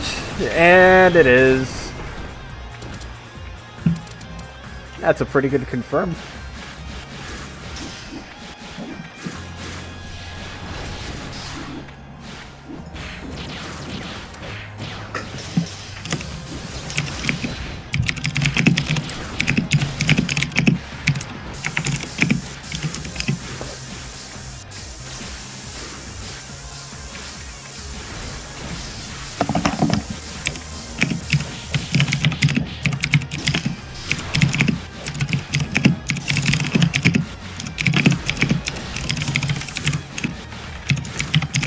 Mash that fucking DP, Canadable.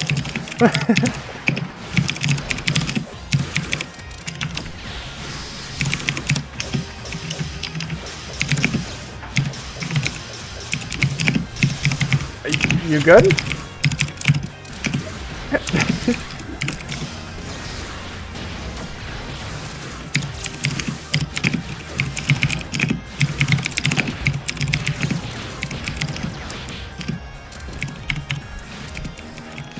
Mash that fucking keyboard, Canadable.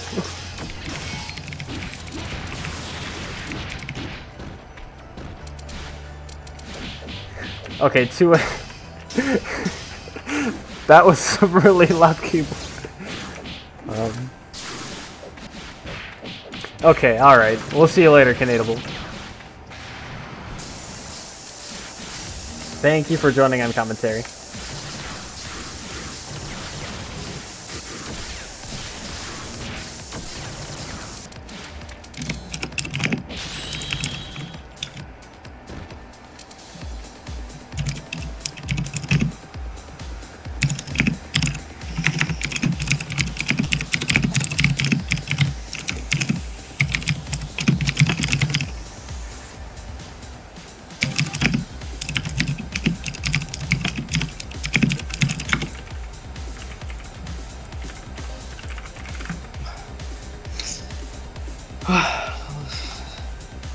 You good?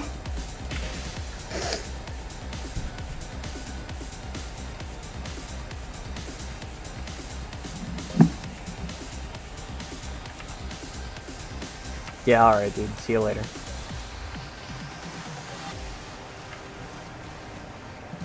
Okay. Mina, did you update your bracket? Yes, you did. Okay, so next up is going to be Chiro versus Mina. Unless we want to do winner's bracket. I don't think that's necessary yet. Winner's finals.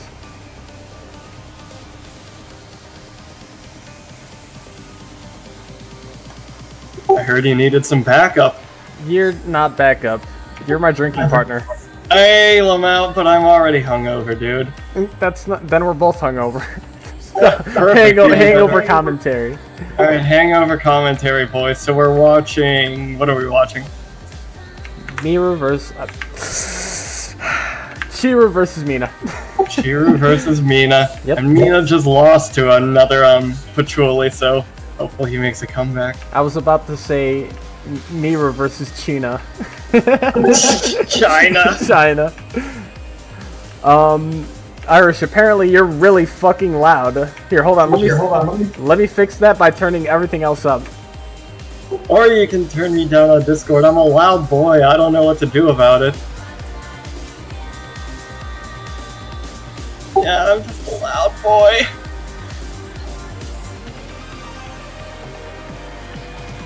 Okay, how is that? Hello. Alright, there's the IP. Game is not started yet. Well, honestly, going into this, I'm surprised that Chiramiro lost versus Saber Feelings and actually went down to loser's bracket. I didn't think Saber Feelings Patchouli would be quite as good as it was, but I guess it was. That's all he's been playing recently. He's like, you know how Morphman has like, he mains Alice? Or no, he mains Suika and then swap to Alice? Yeah. I feel like Saber Feelings is making that very same switch. Like he wants to play more Patchouli, but his like mailing is just that much better right now. Maybe? Is it the kind of Morphman thing where he wants to swap mains, or is it just like he wants to have a viable ult? Because I thought he just wanted an ult. I think he just wants an ult, but with how much he actually plays Patchouli, he'd probably make a good Patchouli main instead. Kind of like how we thought one would make a better Mei Ling than a Yomu. Look, Zero, quit trying to convert him. I know your game. You just want more patches. Get the fuck in my server already! We need more Patchoulis.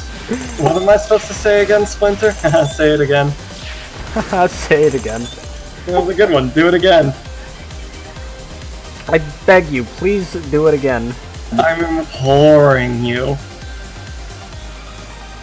Oh yeah, and the other little surprising thing that I saw going into this tournament was Tawa casually in top 8 after defeating Ginto, defeating Stealth, defeating CDB. You know, Ginto just casually. Just casually defeating a former DC winner when he himself claims that he should not be banned from beginner beatdown. You know, he's a good boy. He worked hard for that win. No, but actually, he did work hard for that win. I just wish he would recognize his own talents. That's asking a lot of this community, to be honest. Yeah. Far be it for people to actually have self-esteem. Also, you can't main 2 people. That's like having 2 waifus. That doesn't work. More than one waifu will ruin your waifu. More than one main will ruin your game? Game? It'll ruin your gains, too. Yeah. Go hit the gym, boy. Alright. Man, it looks like Chiramiro's being a lot more aggressive than I saw him being versus Saber. Actually, no, never mind. He's being a little passive right here. Let's see, waiting underneath him with 6C, and he's just kind of letting Mina come up to him and combo him. You see how he just kind of dashes right up to him and then goes down? Like, he's being so afraid of that 5C right now. That's because that's all you really should be playing around when it comes to playing against Patchouli. I mean, Patchouli J8A is really, really large hitbox, so I don't know. You never really expect to get hit by it. Yeah. At least it's not Patchouli's J5A that you have to worry about. It's just every other command aerial that she has. Nobody wants to be walled off by J6A. Nobody wants to play around J8A because you'd rather play around J5C. Oh, and gets clipped by J2C. Yeah, the classic, really. And yeah, if I had to give any advice, it's why is this man grazing in and then away? He should just keep grazing in. It's not like Patchouli ever presses a button that isn't 5C, 236, or like 4B. Sometimes he presses 421 and gets DP'd.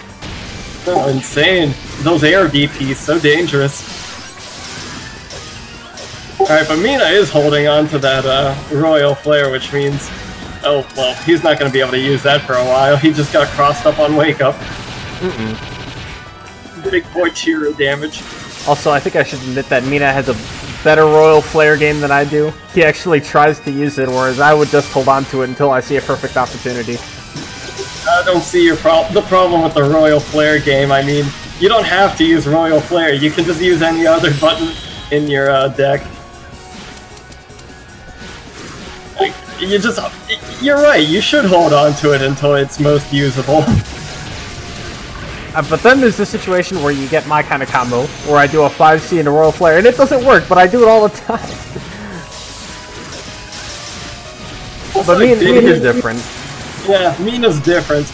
And I heard Chiramiro specifically complaining about this matchup after he fought against Saber. That being said, I don't know if it's that bad of a matchup. Chirno's got 6C, which can really deny like a lot of space for Patchouli to do her bullets.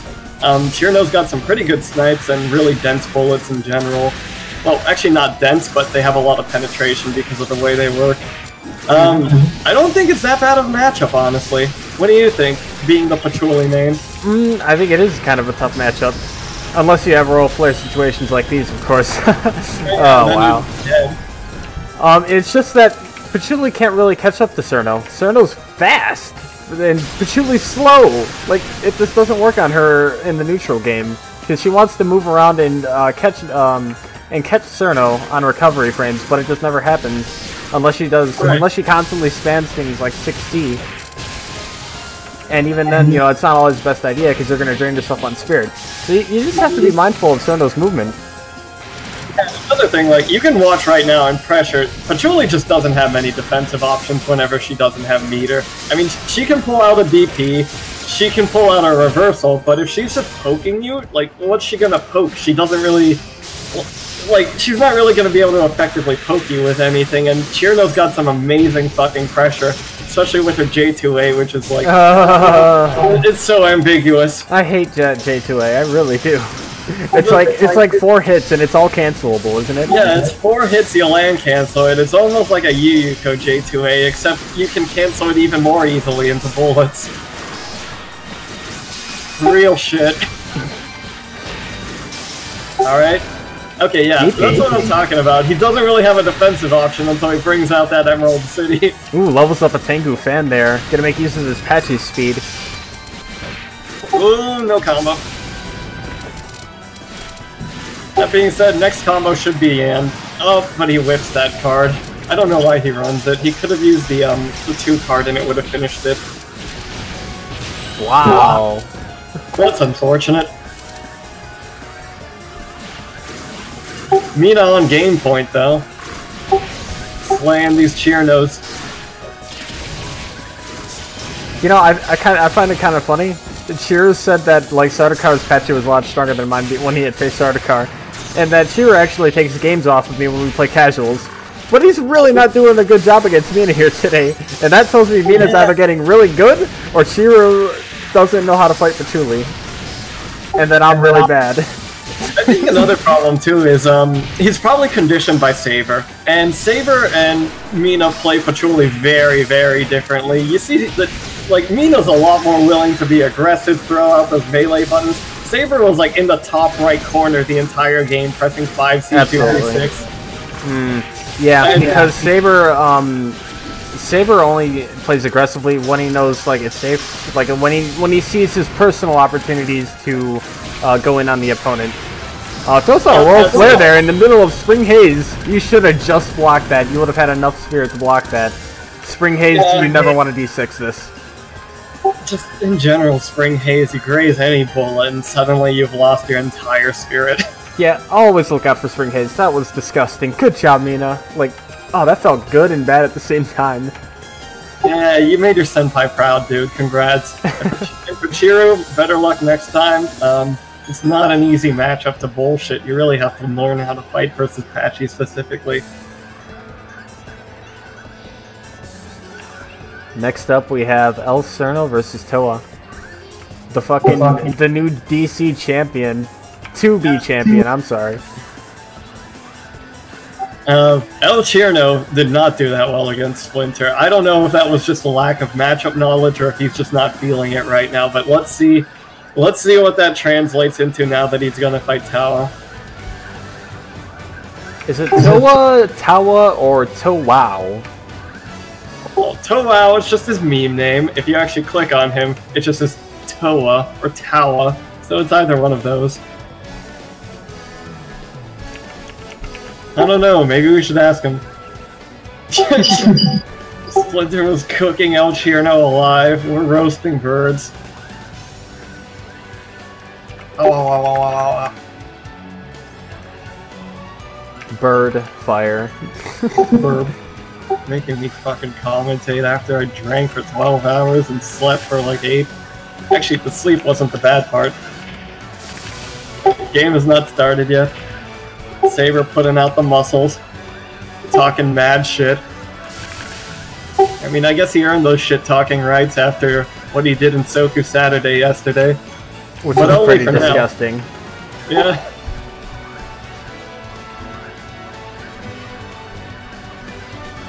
Sorry, no Komobot today. No Tassiro. Honks in the background? I don't know. Also, I'll be right back. I'm gonna get myself a drink. Alright. A very sober drink. I see. I believe you. Oh no, Zaton, do you hear the honking coming from me? I'm pretty sure I'm not honking. I know that's a, like, $200 fine. Oh, $250 actually.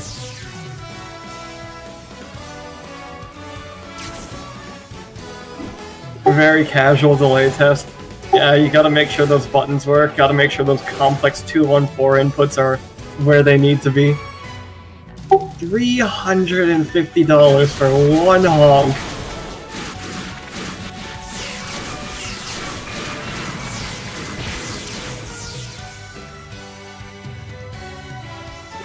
You know what, Zaton? I know exactly what that sound is. It is the push-to-talk notification sound.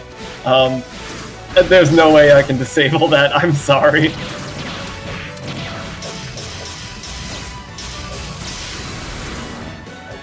Alright, here, already starting off with a combo. Toa actually playing Raisin instead of Vermelia. As far as I'm aware, he is a Vermelia main, so Raisin in beginner in Dream Chasers. I'm not sure if he's just doing this because of the matchup or what, but let's see what kind of Raisin he's got.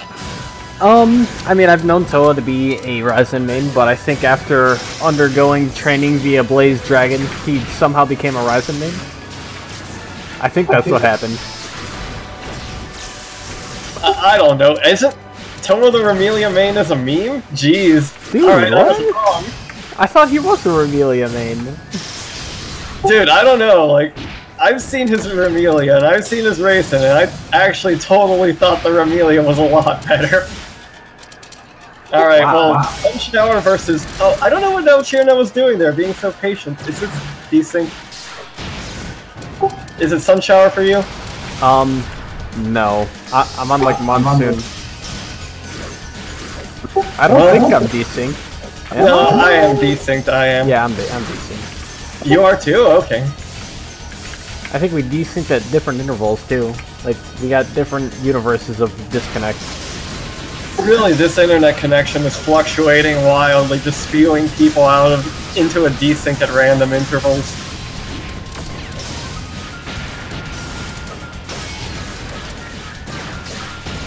Oh man, it looks like the run back load I tried to do is still desynced. Well, we desync chasers. Desync chasers. BitConnect.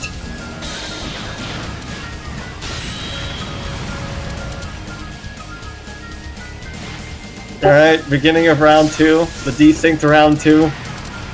So far. It's looking like Dust Storm. Yeah, it's looking like Dust Storm. We are synced up in our desyncs. Alright, that's good. Do we commentate desync? Wait a minute, this looks synced up now. What the fuck? He's doing the real shit! Yeah, it looks real now. Okay, never mind, it's not real. Damn it. God damn it. There was almost a resync. Have you ever heard of a resync in Soku history? I don't know. Like, is it when Raisin... Or no, is it when Mei-Ling does 236, desyncs everything, and then she spams it a few more times? Yeah. Alright. Looks like That's the how you game. fix it. Yeah, okay, we got a new game. I don't know who won the first one.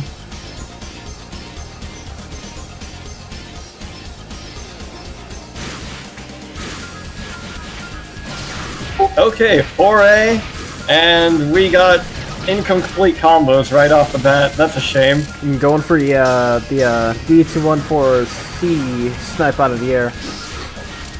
But Ooh. I think that J2B was a little bit faster. Yeah.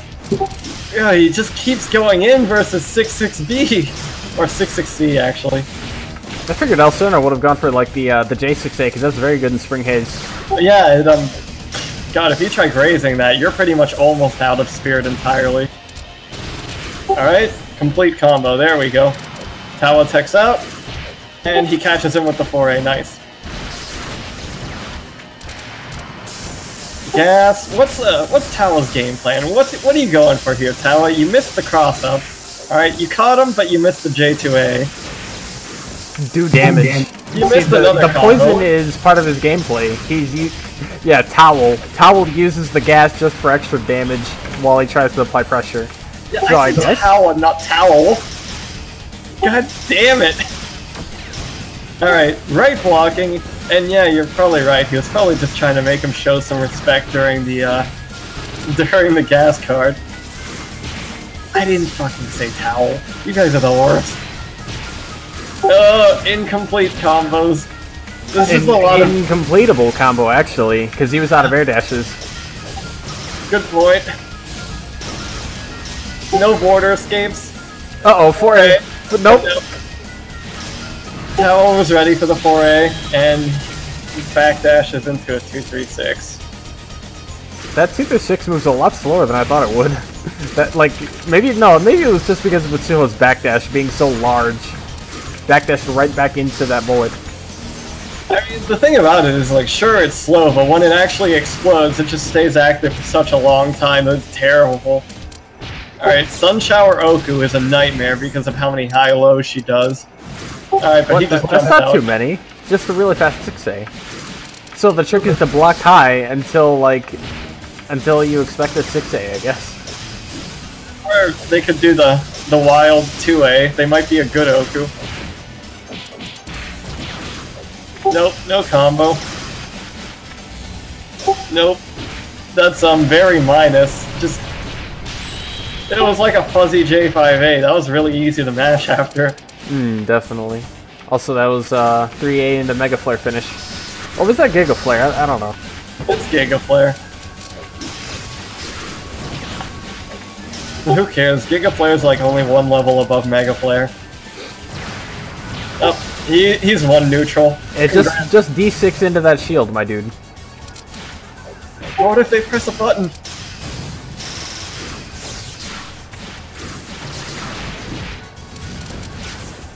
Alright. Casual Sun Shower gameplay.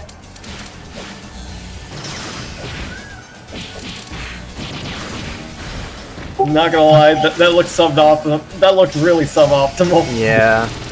Limited that very prematurely. Just in general, I don't know. These guys don't look like they're doing too hot. Just in my opinion, I think they probably are not playing at their best, either one of them. Like, I've seen a lot of drop combos. That was a really good combo. I think that's a better combo than I've seen him do so far. Slow pressure. Yep, just jump out and no kill.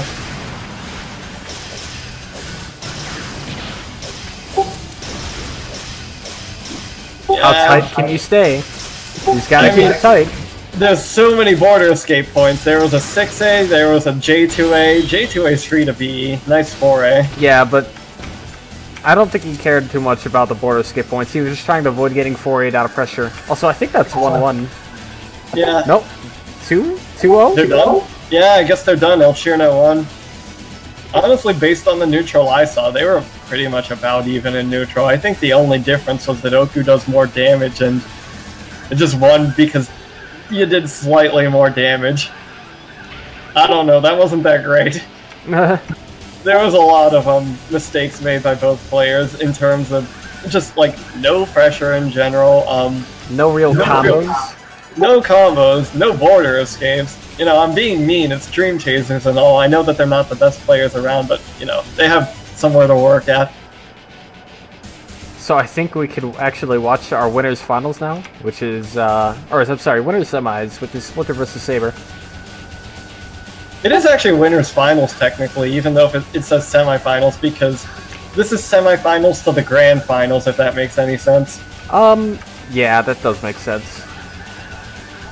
Alright, so bring out the Splinter and the Saber. I'm hype about this. Especially after watching Saber go fucking insane on Soku Saturday yesterday. I mean, I've got high expectations for him today. I would be surprised if he didn't do well in this set, actually. And I'm also curious if he'll pick Mei Ling or if he'll pick Bachi. I'm wondering if Splinter's gonna have to tap into his dark powers. I mean, the thing about Splinter is he's been tapping into his dark powers, but he hasn't done the Aya Blanco transformation yet, and that's where the real power comes from. That dark energy is uncontrollable. That must be some part of the lore I haven't quite caught up with yet. Yeah, read the newest Mount Fight Mountain, my dude.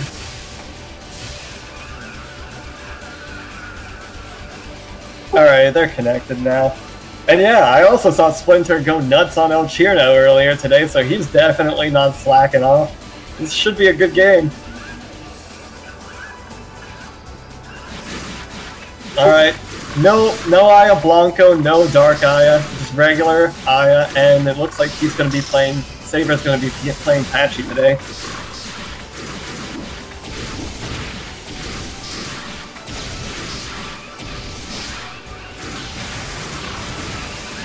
I wonder if Splinter needing to take a bath is anywhere near as powerful as Zaton needing to sleep.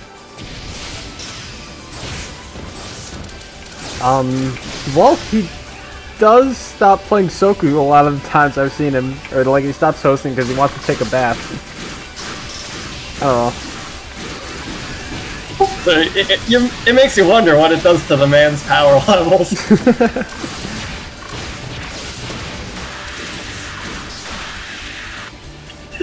Jeez, Tardy Channel, just the sheer number of ellipses that he put after that. What is this beginning to neutral? He just walks right up to him, no respect. Alright, chicken block, but he gets caught by the air unblockable. Nice job by Saber. Nice job by Saber to actually continue that combo, because he was a little short on the 6C there. He needed to throw in J5A in order to limit. Yeah, no limit, but he still got that damage. Yeah, he got the damage. Alright, how is Splinter going to approach him in neutral? Alright, lots of wrong blocks here. Nice 2-1-4, catching that escape attempt. Alright, looks PK like... 2 through 6 in pressure. Yeah, it looks like Saber's being really respectful here in pressure. He overblocked a lot of 2A. Alright. Looks like he's doing the runaway 2-3-6 J5C. Pretty standard stuff. How's Splinter going to react to this?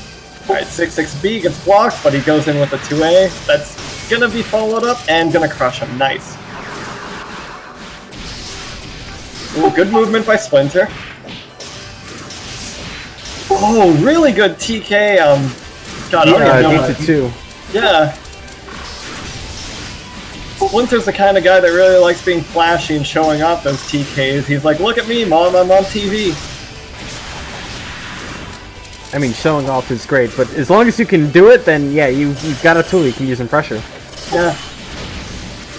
Anti-air J, not J5, just 5C. Oh, this is gonna be big damage.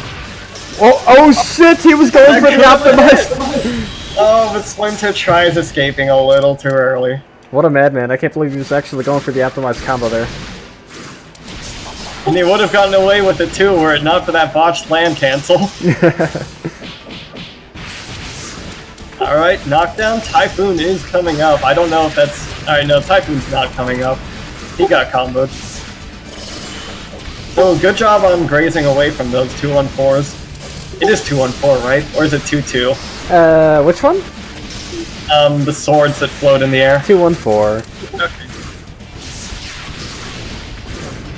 God, look at this man! Look at that movement. He's just avoiding all Pachuli's bullets as best as he can. Splinter calling out Saber. He's like, I know you're gonna mash J5C, you gorilla, watch me do absolutely nothing in your face. And that was painful. That was a good combo. Alright, Diamond Dust. Oh, he's got the whirlwind, the headwind.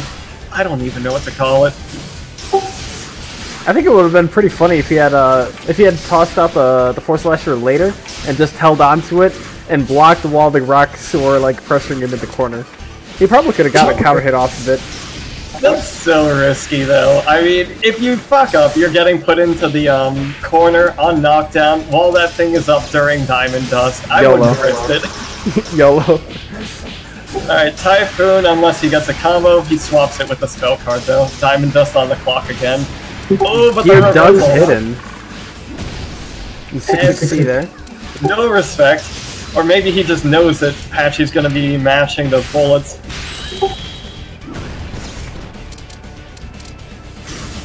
Looks like Splinter's come up with a bit of a game plan. That little 2B that he put out waiting for Saber Feelings to land after doing his bullets while actually not really approaching him is it's actually a fairly good idea, because if you know your opponent's going to be doing nothing but waiting for you to go in and trying to catch that, it gives you plenty of time to set things up while they're not really able to respond to it. Which is what I'd like to say, but people don't really play like that versus me. They'd rather make sure I don't set that shit up. Yeah, that is the other alternative. Alright, 2 crushes. That's actually gonna hurt Patchy's neutral a lot. He can only spam J5C 3 times now instead of 5. Ooh, 4A. Just get that out of my face. Patchy 4A has some nice range to it. Alright, Saber, what have you got? Nothing, you got comboed. Alright, forward border escape gets beaten out by J8A. Lots of bullet cancels, that was a little risky from Saber. Ooh, good escape. Spring Haze, it's a little more dangerous to play against Patchy now. Trying to graze into her bullets. Wow, making me some that Spring Haze. Yeah. And yeah, Splinter... Domination dash through the 5C. Alright, will he get his pressure? I think one more combo here would do it. Or even one more catch, maybe. Ooh! Anything goes now. One hit and this guy's done for. Can Saber get out of this? He border escapes correctly. And that's going to be a punish. That's going to be a big punish. Alright, he goes for the maximum possible damage there. Wow! Oh, messes up his grazing, and Saber showing how good of a human being he is by teabagging after his victory. Well played, Saber. Well played, dude.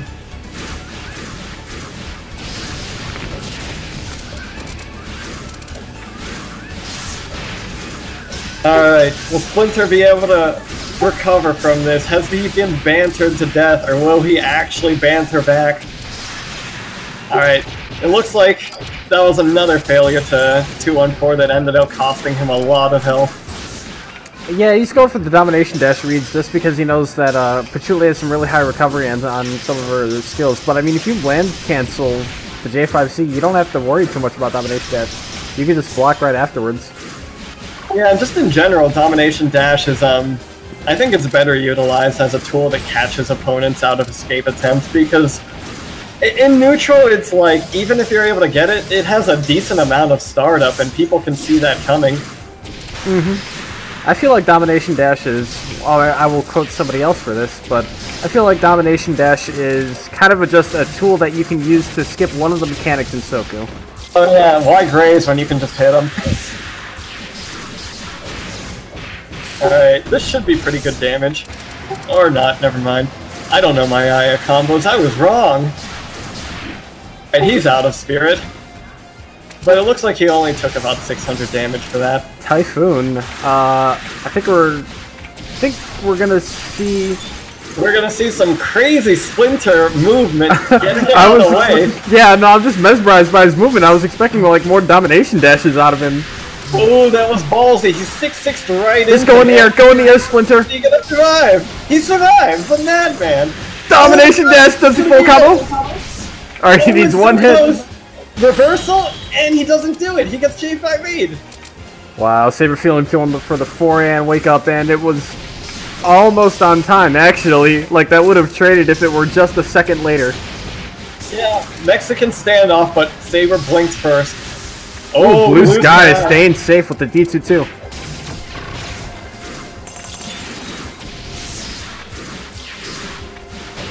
Alright, here comes the big... No, never mind. Commentator's curse. That was not a big combo. That wasn't a combo. No, it's winners finals, Niven. Grand finals won't be for, like, a couple more games. No, Splinter has the right idea, though. Whenever he starts grazing a bullet, he just needs to keep grazing. Because Patchouli has all sorts of bullet cancels that you need to play around, and, well, before even thinking about trying to read Patchouli, you may as well just play around it. Absolutely, and honestly, why challenge Patchouli's bullets? Patchouli, well, that's gonna get punished. Alright, Patchouli... A little short on the punish there, but eh. Her deal is, if you're playing against a Patchouli who's gonna be doing nothing but, you know, spamming bullets, you just take advantage of that. Patchouli only has so much spirit, and you can do plenty of things to set up an advantage in neutral while she wastes her time spamming bullets. Like, you can push Apache into the corner by doing literally nothing but walking at her. Big boy 1.2k.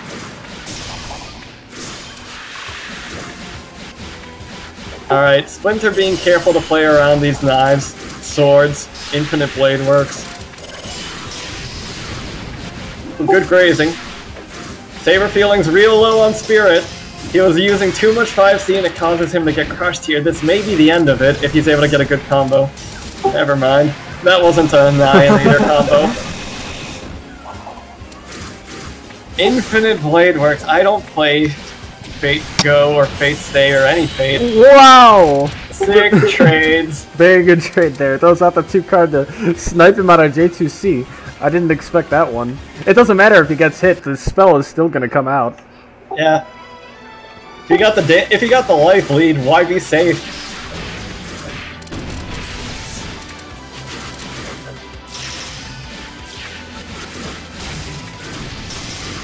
Mountain Vapor coming up, and River Mist.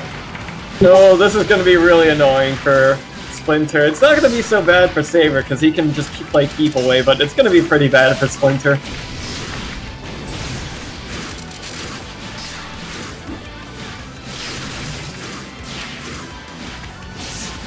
Oh yeah, I'm a loud boy. Big boy, loud boy, big man, small man. How you doing, big boy? How you doing, big boy? Huh? Setting up these Force Slashers. Oh man, I'll never understand the gameplay behind Force Slashers. You lose a bullet whenever you set this thing up, and I mean it gives you a very strong, let's just call it a condom. It gives you a very nice condom when applying pressure. Yeah, so you need those condoms. You need to make sure you play safe.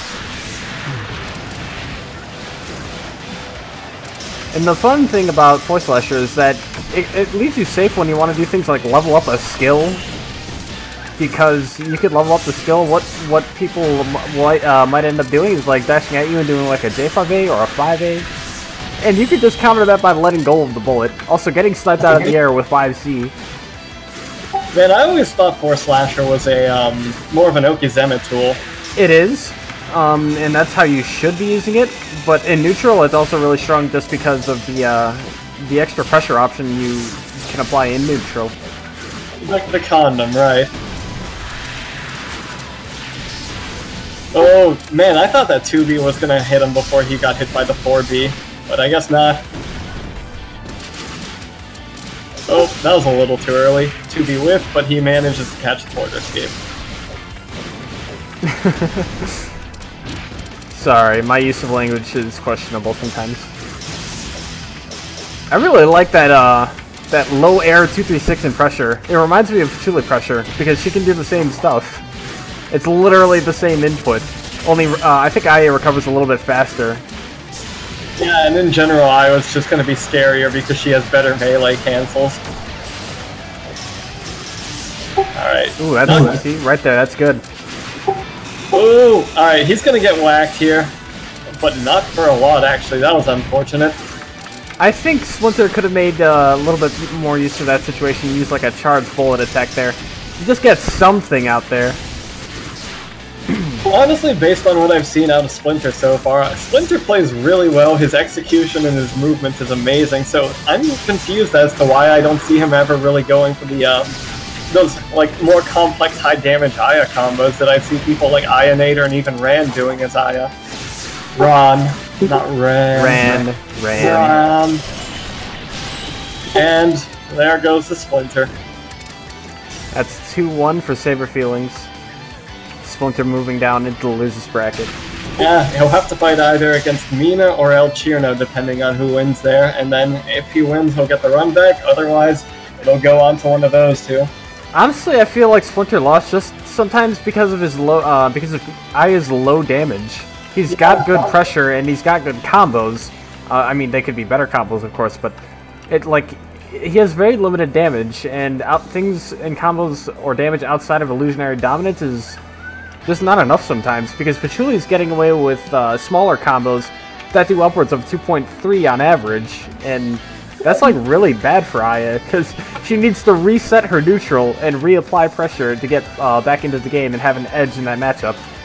Without a doubt, and even if Aya is such a powerful neutral character with great pressure, if you're only getting 1.8k out of every successful hit confirm, it's going to take you such a long time to actually defeat your opponent. Absolutely, and for that matter, I'd say like you should really be practicing like the higher, more technical combos that Ai has to offer, because I know she has them.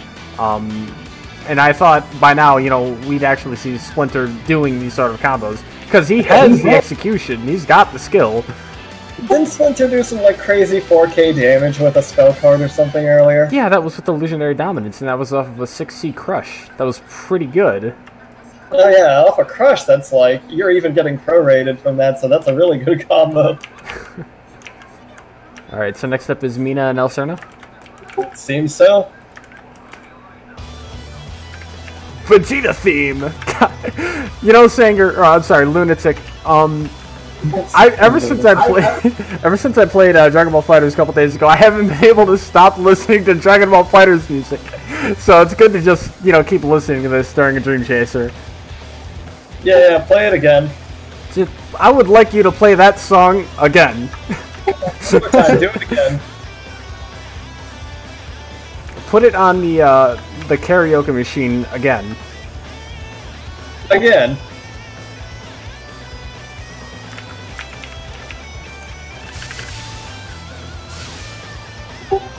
El Cerno is in... Oh, they're both EU. Yeah, this shouldn't be too bad. So I think I did... today was actually the first time I've ever seeded. I think I did okay, because I haven't seen one coin flip. I'll be honest, I would have helped you at the beginning of the tournament, were it not for the fact that I woke up an hour and a half after the beginning of the tournament. Hey, you're good. As long as we have, like... We actually started on time, quote-unquote time, still like 45 minutes late, as opposed to like the original starting time for DC. 45 minutes, you know, back when Soku sat was like every single week, 45 minutes late was the expectation, not the late tournament. Alright, so we got a delay test, or not? Yeah, it's a delay test. God, what is with players today and doing these, like, hyper-aggressive delay tests? Because sometimes when you're testing delay, you need to be able to know you can do something. So for Patchouli, that's like, you want to practice, like, okay, there's a meta for delay testing, man. Alright, and here's one of them. For Patchouli, you want to, like, test your land cancel J4B and J5C. I see. Aya, you want to practice, like, your TK236 and TK D22s. I forget what Itsuho does. I don't know what Itsuho does. Sure the 4A button is working. Yeah, make sure that 4A button's working. Alright, El Cerno versus guess who? It's Mina! In the losers final. Wait, no, this is losers semis. Yeah, no, they still gotta play one more game after this against Splinter to determine who actually goes on to Grand Finals. Alright, Spring Haze, lots of grazing going on, and it looks like El Cerno tried grazing just a little too much. Man, that pressure is not very threatening. It seems he always cancels into, what is it, 6C with no real threat behind it, like no threat of actually catching anybody. And his strings are kind of tight, but they don't do much spirit damage if you just right block it, because he tends to be repetitive in what he does with the strings. For Tsuho? Tsuho, yeah. I couldn't tell you, really. I would need to play the player a little bit more to get an understanding of what they're doing. All I'm doing is making an educated guess. I'm pretty sure if either Zaton or Adep were here, they would have something to complain about. Alright, that's gonna crush. Or not. Commentator's curse, but he got the damage, so that's all that matters. Running the Shooting Sun versus Patchouli. I guess it's good because you go for some anti-air snipes and you have a bit extra combo ability. But I don't think the damage is better. I don't think the damage is better than Geyser though. Yeah. Okay. Okay. Good J2A into 5C. fun thing I like to do when I commentate games is try to analyze just how much respect everybody else has for the other player. If you look right now, they're both respecting the absolute hell out of each other. It looks like you can see a lot of times that they'll just run at each other, and then they'll just be like, just kidding, and then they turn around and graze away. That being said, Mina's got the upper hand in Okizeme here, so he was definitely being a lot more dominant. Oh, the ambiguous wake-up. And going back to what you were saying, I would say Mina would be correct in having that kind of respect because just getting sniped by one of the Tsuho's 6Cs or J2Cs can really spell the game for Patchouli because you can't really get out of pressure too easily. Not without DP, which Mina is running. Yeah, but I thought you were saying YOLO was the way to go. Yeah, but with Utsuho, the respect is justified. Also, get flared. Yeah, that's over. Flare, one of the best 5 cards in the game. I mean, honestly, it's just, if the person's caught with low spirit, they're getting crushed, and it's going to be a lot of damage. And yeah, I think there he could have... Doesn't Graze cost a little bit less than blocking against Royal Flare? Like, at least for ground grazing? Yes. Yeah, I think he might have survived with a ground graze. It depends on the situation, I think. Like in some weathers, if you're grazing Royal Flare, then the grazing is safer, like ground grazing. Right. And if it's like, if it's Spring Haze, then you want to block it, kind of like that. Yeah, in Spring Haze, you don't want to go into that. All right. Small little combo, but he got the limit, and that's all that matters. Levels up Tengu fan. You don't want to do that right in front of Utsuho, because you're going to get 4-aid. Yeah, it's a little ballsy, I'll give him that.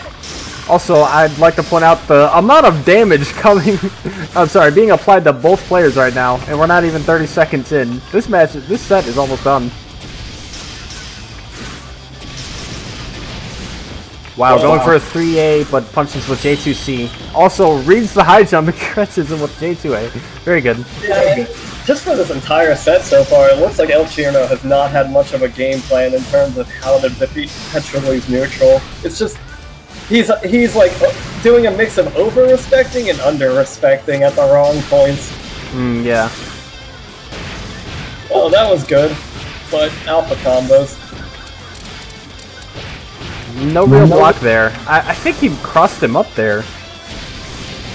Nino was probably blocking in the wrong direction. Oh, good combo, but you could have done a little bit better there. Oh, we can get out of that? No! No, he's got this. I mean, Typhoon coming up and everything, there's a lot he can do to win here. Yeah. I thought just for a moment that Mina would have had like enough space in that upper right corner to avoid the damage there.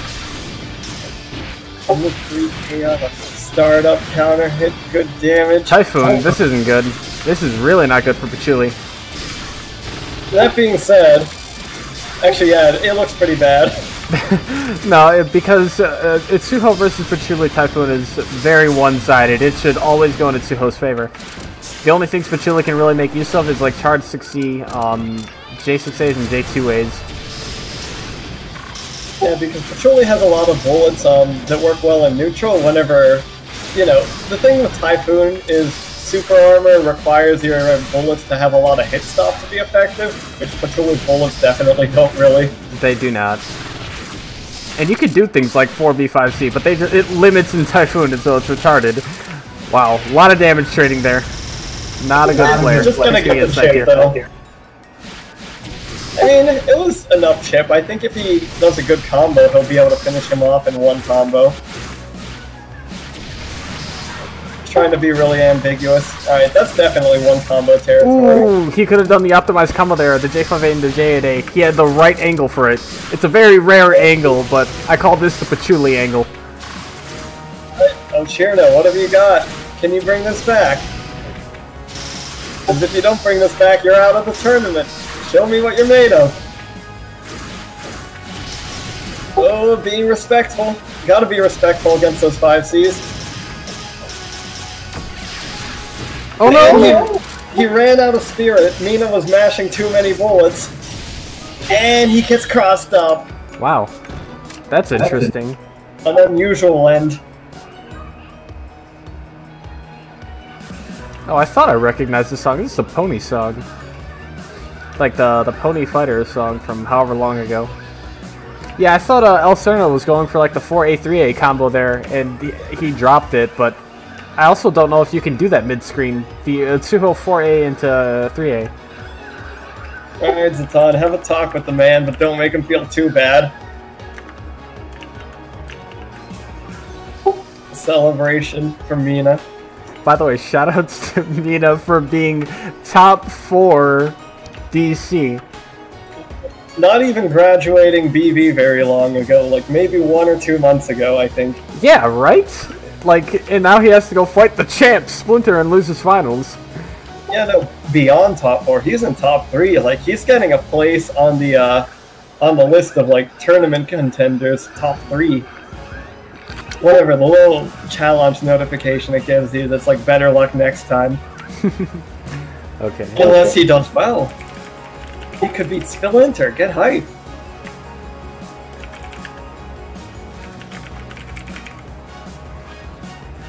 Jeez, patchy dominance this tournament. Splinter's gonna have his work cut out for him against all this 5C.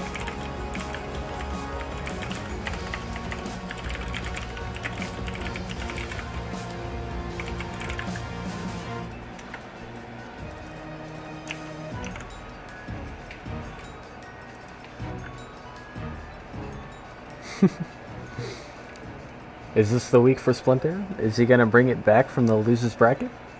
Is Mina gonna shut him down out of fucking nowhere and be the prodigy that he there is? Goes the IP.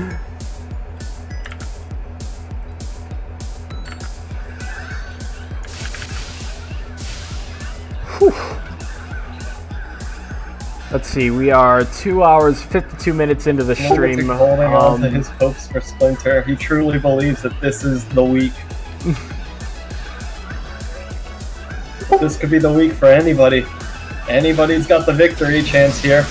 And honestly, looking at it objectively, Saber's got the best chance because he doesn't have to deal with a bracket reset to actually get a victory. Yep. And Splinter has like some Patchouli experience, though in Splinter's history, he has stated that Patchouli is one of his most,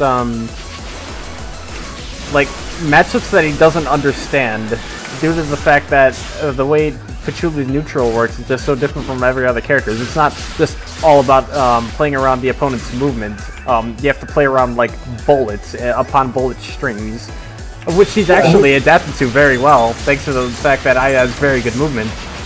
But I don't think it's enough because, he, like I said before, we're going to need to see some damage out of him, some better block strings, and more mix-ups, because Mina has very good defense. Right, right. You know, just playing as he does normally, I think Splinter's got this, at least in terms of neutral, but like, look at that, that was 1.6k damage off of a pretty good hit confirmed. I don't know that's going to be enough to consistently, unless he's completely dominating in neutral, I don't know if that's going to be enough to consistently get him wins. That being said, neutral looking pretty good for Splinter, except he's got to deal with Typhoon right now, Zaya. Yeah, just a passing weather. It'll pass soon. It actually let Mina even out the damage a little bit. He got a decent amount there. I think Splinter could have been a bit more aggressive in that Typhoon. And when you have an advantage, then Spring Haze. Sure, you don't want to throw yourself at the guy because you're going to take damage, but you can definitely hit people with some safe moves in Typhoon to get that little bit of extra damage. 2B, no, he gets hit before it has a chance to boomerang backwards. And that goes without saying that in Typhoon he could have just built meter too. Yeah. Not a very good spell card rocks. He gets one crush and a combo off of it. Oh, he goes for the reset there, but he didn't actually get it. That was close though. That was a cross-up that could have happened. Oh, you God, can just wait on Typhoon here. And he gets the crush, which actually works against his favor, because Typhoon runs a lot more quickly. Yeah, this is looking like Splinter's game right now. Wow, I think if Mina actually flew to the ceiling, he would have outlived the Typhoon there. Instead, he got hit by Splinter's little love tap. Just a love tap. Like 2 little 4As. I was just reminding you that she cares. He goes for the level ups instead of Okizeme there, really valuing the ability of his default skills. Ooh, these blue sky 2-2 cancels. Nice job by Splinter. Mina also doing a good job though, recognizing that and actually continuing to block. Typhoon also coming up, but Diamond Dust Storm because of the spell card. Ooh, that's a lot of spirit damage coming out onto Mina.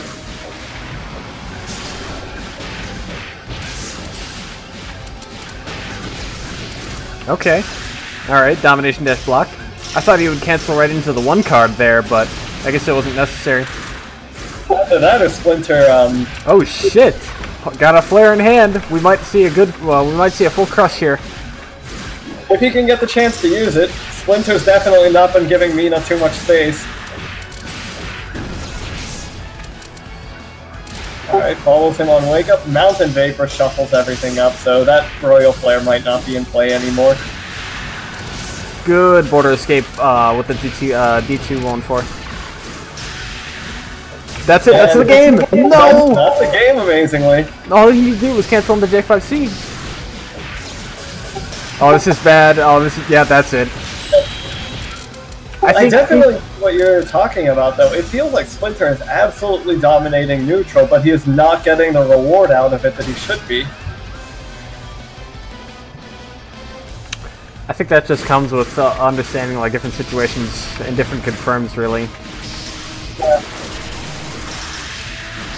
As for what happened to Mina last game, this is like... This is a zone of J5A where if you landed in just one specific way, you can't cancel into anything. That being J6A, J2A, J5C, J4B. You can't cancel out of it, and I don't know what that area or this zone of the frame data is called, but I hate it, and I think that's what happened to Mina just now. Goes to the ground? No, I don't know. Alright, so we got the mysterious J5C Zone of Death working against Mina. Alright, Splinter holding onto the 4 card, and he's definitely using it. So, forcing 2 border escapes. That's not going to be good if he gets stuck in pressure, which it looks like he is. They kind of tricked him into thinking that he was going to catch his, follow his jump, which caused him to jump back down, which is like 3 layers of reeds.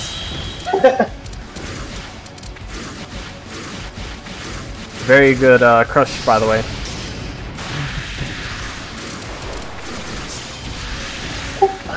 Irish heard what happened whenever that happened. What did he mean by this? He heard what happened when that happened, but did you hear what happened when that happened? The world may never know. Alright, big combo coming out. Mina holding on to that Royal Flare. The legend of cross under J8A continues. Such an ambiguous move. Oh, nice cross up by Splinter. This is actually going to be some decent damage. 2.9k, the most Aya could ever ask for.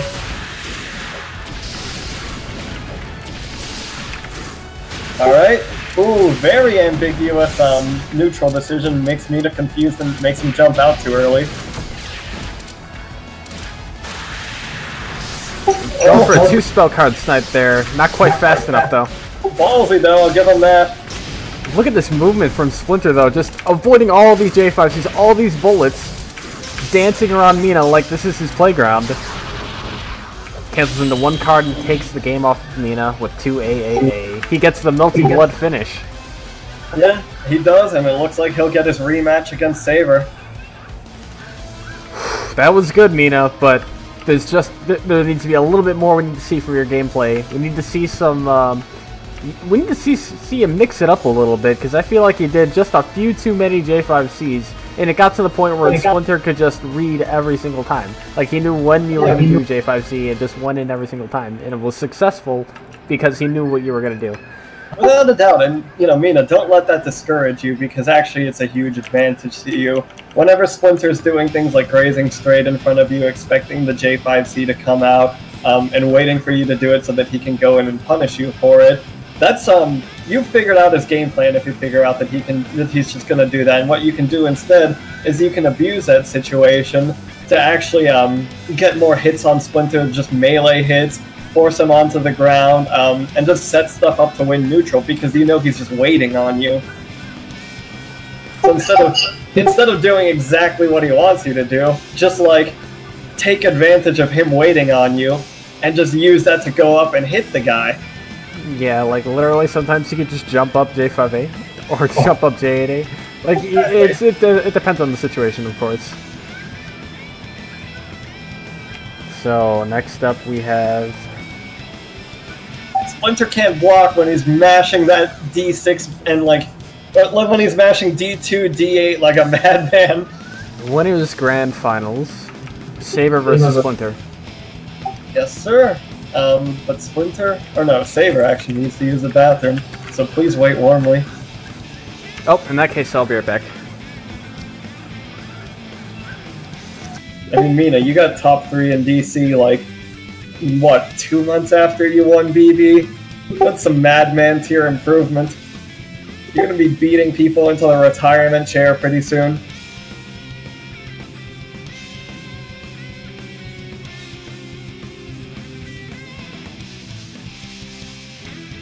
Oh, never mind. Looks like you're the only one retiring. What a shame. Truly, he got so far, but he ended it so early. The flame that burns twice as bright only burns half as long.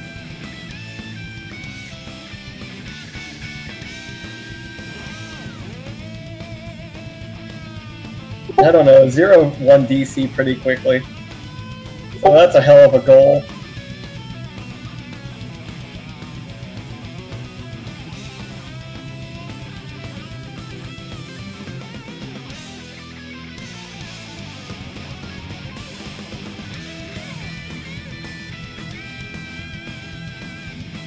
Alright, it looks like Splinter's got the host up, but Zero's still taking it easy.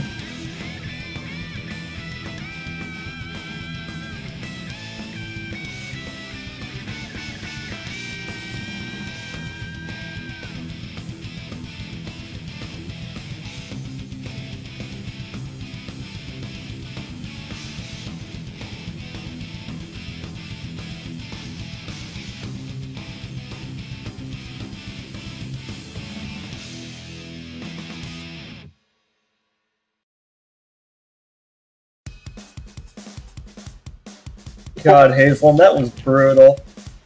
You're not going to be talking if Splinter actually wins. You're going to have to eat those words. Who are we kidding? No, you won't.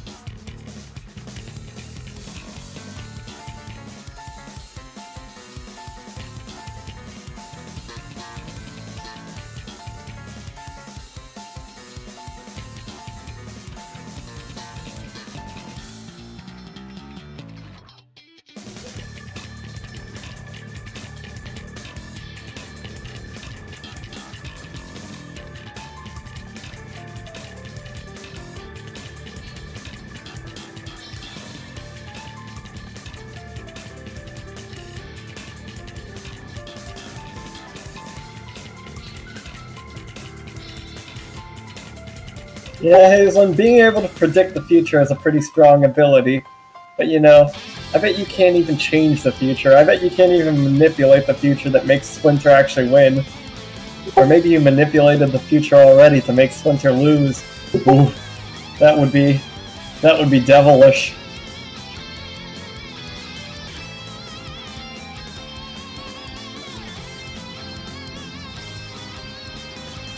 Okay, I'm back. Hashtag pray for Splinter. Okay, they were waiting on you.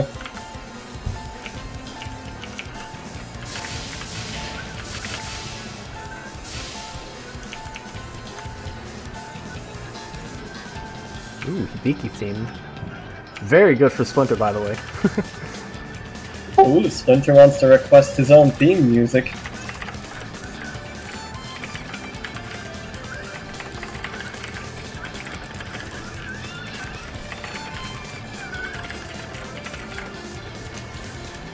Let's hope he requests something good.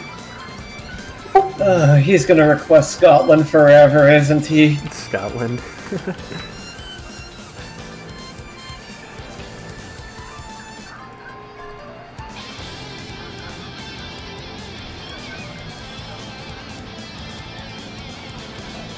Flintstones theme. No more Flintstones.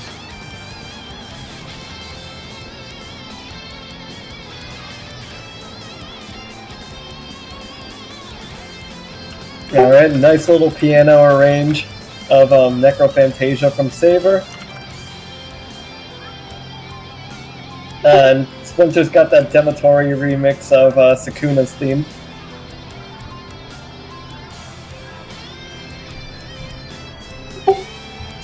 Splinter Blanco 100% completado.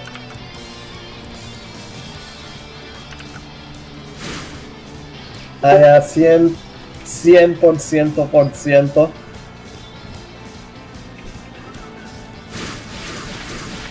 Alright, they've already finished the delay test, so this is just mad neutral. Splinter catching Saber already with one of those J5As. Splinter being patient here. And, well, not that patient, he missed a 2-1-4. So this is Splinter's song request for his match. He needs that power up, of course, considering he would have to do the bracket reset himself. TK there, I think he was going to go for a 6-6, but with the input.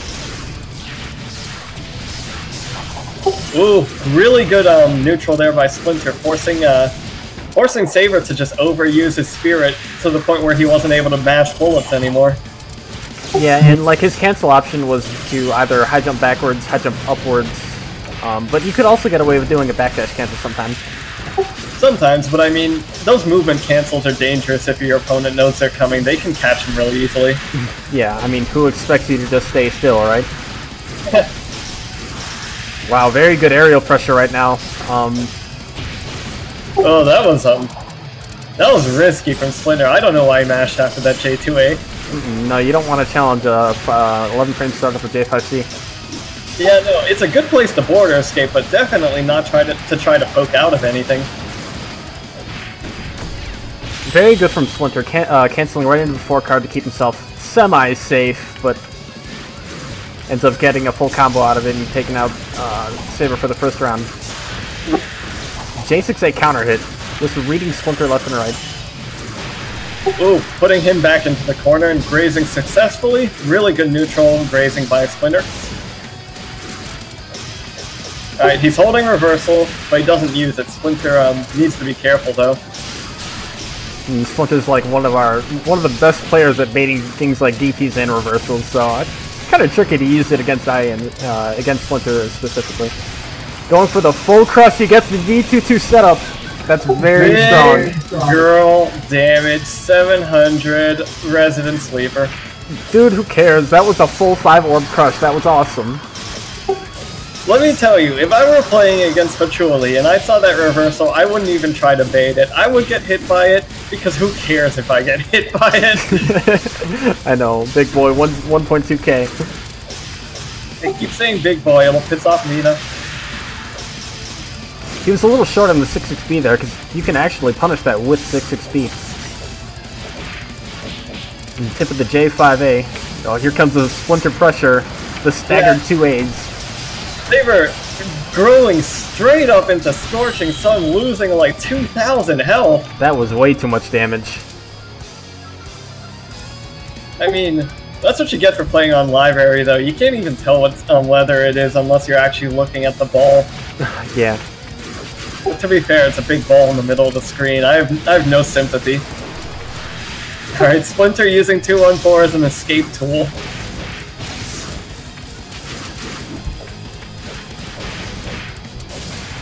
Alright, F5A spam. Nice.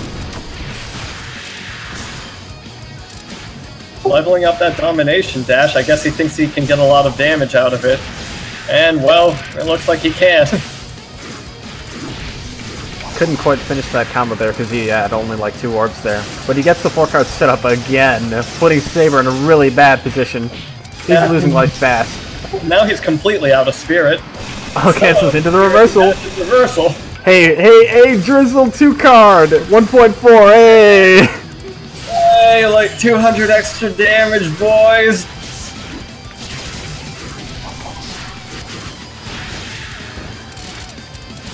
Alright, he's got no reversals left. He's not running DP, he's just gonna have to kind of try to escape this pressure. And that was a dangerous trade. Can't do another one of those. But he is close enough to win. He's definitely within combo range. Oh, Saber's in poking range now, and he might... No, not quite. Oh, man. Oh, man, the Spring Haze Wars. Yeah. A lot of recovery on that move, even though it has a lot of active frame. So if he's able to have enough spirit to graze through it, it's actually not that great in Spring Haze.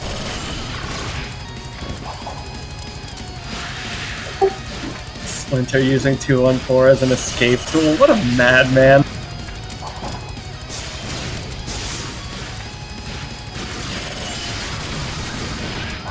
Alright. Lots of Force Lashers trying to dominate neutral, but he gets hit out of the corner.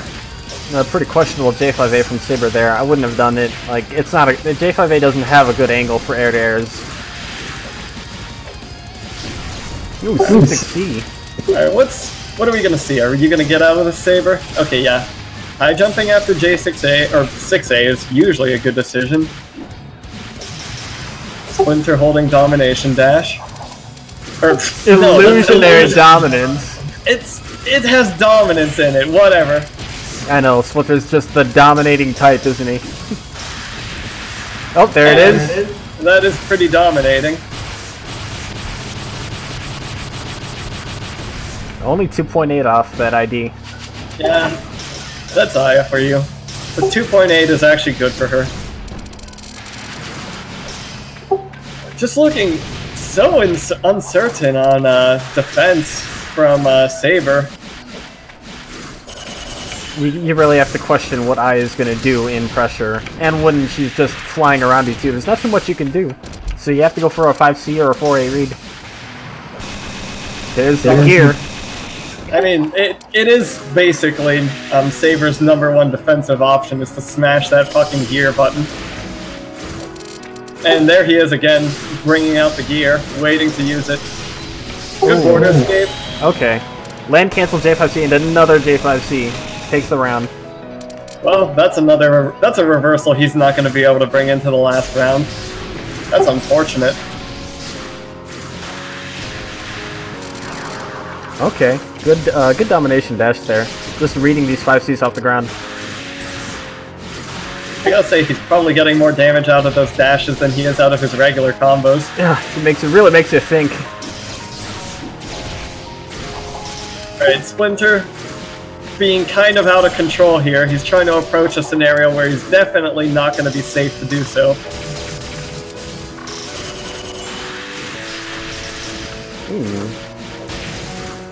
Just a little off on the angle for that domination dash. Saber holding onto that corner.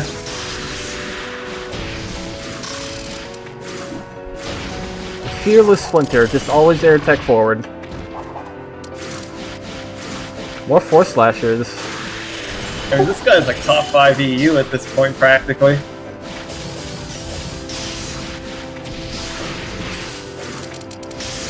Don't know about making a comeback in this round, though. Yeah, no. No. Well, it's 1-1. Still got a lot of set ahead of us.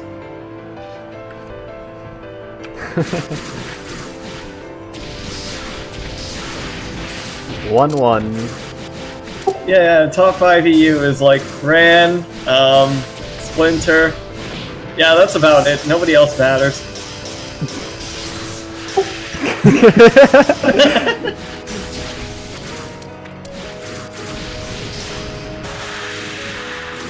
Better keep eye off you. Sun shower is very deadly weather for Patchouli.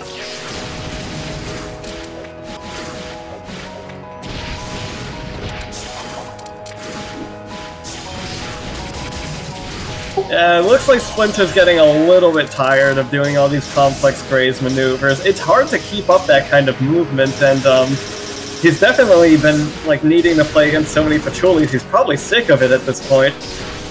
All this extra grazing. It doesn't make sense. He should be playing around melee, is probably what he's thinking. Why does he have to play around all these fucking bullets? For real though, that's what I ask myself against this character. I don't know, how good are I as bullet options against patchouli? To be honest, I think Splinter should be doing a little bit more of his C bullets, because they're not like really dense, but they still out-dense a lot of like some of Patchouli's bullets. Like it'll go through a couple of the C bullets, most of the B bullets, and it goes straight through 4B, so you can really try using this bullet to snipe Patchouli out. Right. Like definitely C bullets are pretty dense coming out of Aya. I don't know, I think he could be using them as well. Just getting no damage off of his combos.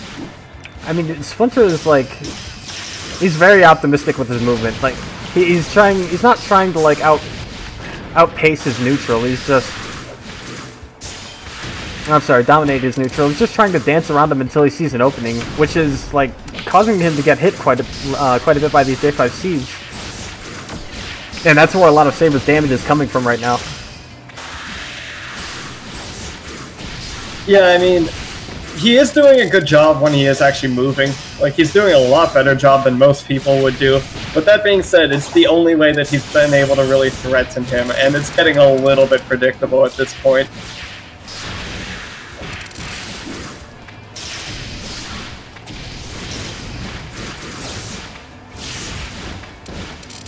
Alright. He's holding on to that reversal. Splinter's got to be careful. As well, as we've seen, Saber is not shy about using that thing. Saber is also pretty good at doing those land cancel J5Cs. Because what he does is he does the 5C land cancel, and then he just throws out another 5C, because Splinter doesn't play around it. Oh, taking advantage of Spring Haze to just go for it. Nice cross-up. Looks like Splinter's heading into this last round with a meter lead. That poor card definitely gonna win neutral for him the day he decides to press it.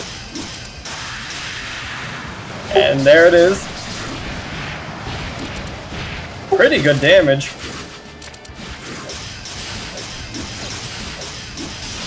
Good block strings, cancels into the one card, stay safe. He overextended towards the end, definitely. Trying to mash J8A after you've already used all of your air dashes. lights. Yeah, air dashes. Another combo he couldn't quite finish thanks to the orb limitation.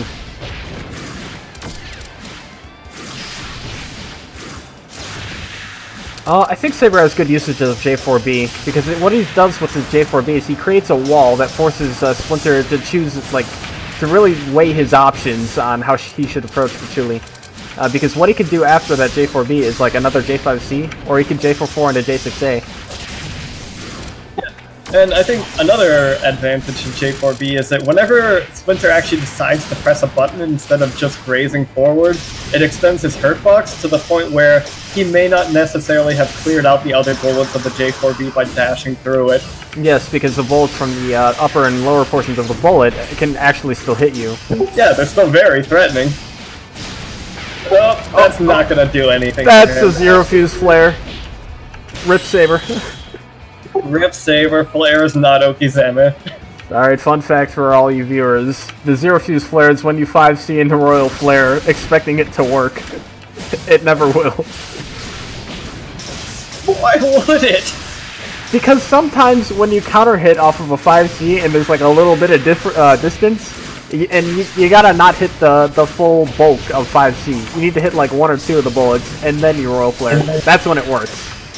You know, in that scenario, I would prefer to just let them fly across the screen and then wait for them to air tech and then do Royal Flare. Because they can air tech that, can't they? Yes. It just seems like a better option to wait for the air tech. Yes, you need the planets to align. See, look at that J4B. Really making Splinter choose his options. here it comes. Okay, so I know the combo he's going for, and it works, but you need to be a little bit closer to your opponent for that to work. And he also had bad spacing on the 60. God, I couldn't have told you that. That looked like it should have worked.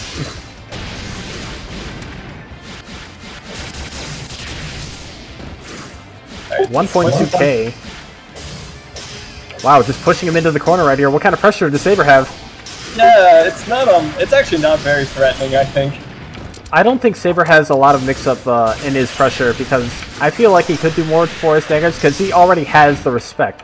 And Splinter will only mash things like command normals. I think as far as Saber's pressure goes, oh god, Splinter, that was a bad decision. Yeah, you have like one hit left. I think I would have saved that card. And there's the hit. But yeah, as far as his pressure goes, I've seen him do some great pressure with Mei Ling whenever he plays it, so I don't think it's that he doesn't understand the concept of pressure, or like he doesn't understand Pachuli's concept of pressure. Well, to be fair, Pachuli's pressure is a lot different from most characters. Because you really need to condition your opponent to respect certain things. In my experience, either Pachuli never crushes you or she crushes you in like half a second flat. Yep. Yeah, what Morphman said, using meter on an 8k health disadvantage is questionable. Fucking Splinter. If that were the last round, I'd say burn the damn meter, but that isn't the last round.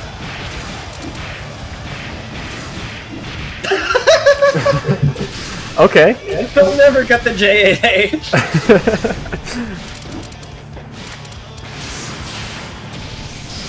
Right, and this is a scenario where I would say holding on to that reversal would be questionable from Saber. He shouldn't use it here unless he gets a big life lead. That was questionable. He could have brought that into the next round. Big girl damage, 1.2k. Going for that 2-card snipe again. I'm not too sure why he's going for this, because you should really be saving that for pressure. Typhoon coming up. If Splinter wants to wait, he can wait, but yeah, he's not waiting. No, he's not. He really should wait. Like, okay. Why is he respecting? He's like walking away. Because oh my god! Oh my god! Splinter, just be in. Jeez, dude! Wow! You threw that away. All you needed was a mid-air domination dash going forward, not towards the ground, and you would have had that. Like one J88, you could have pressed any fucking button, dude. Alright, 2-2.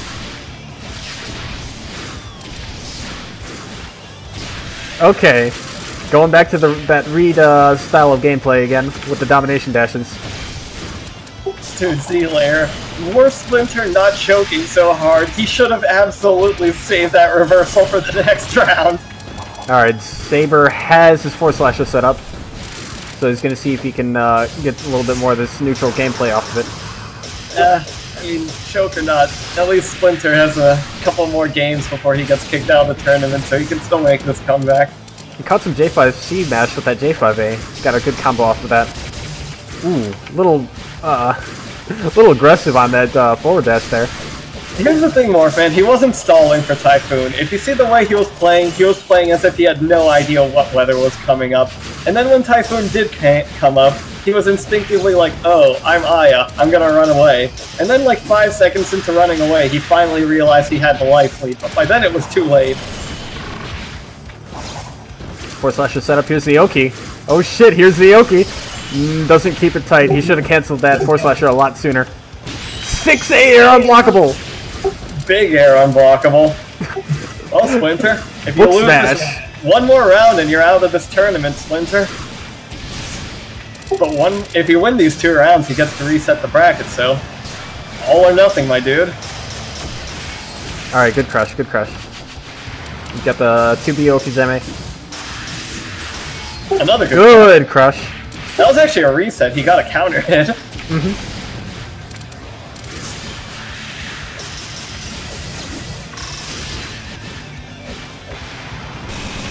Lands and throws out the 2 gears. Hey, 1.4, not bad. Poor dude. Not bad. Not bad. Not too shabby. You should see the 2-card and the 3-card combo. It's on Hugs' Twitch channel, where you do like a 2-spell card gear into the 3-spell card Phlogistic Pillar. It does like 2.8. And that's not bad, but I mean it's 5 cards for 2.8, so it is actually kind of bad. It's a budget 5 card. A budget 5 card that you need a very specific deck layout to actually make viable. Yep. Catching Border Escape, blocking J8A.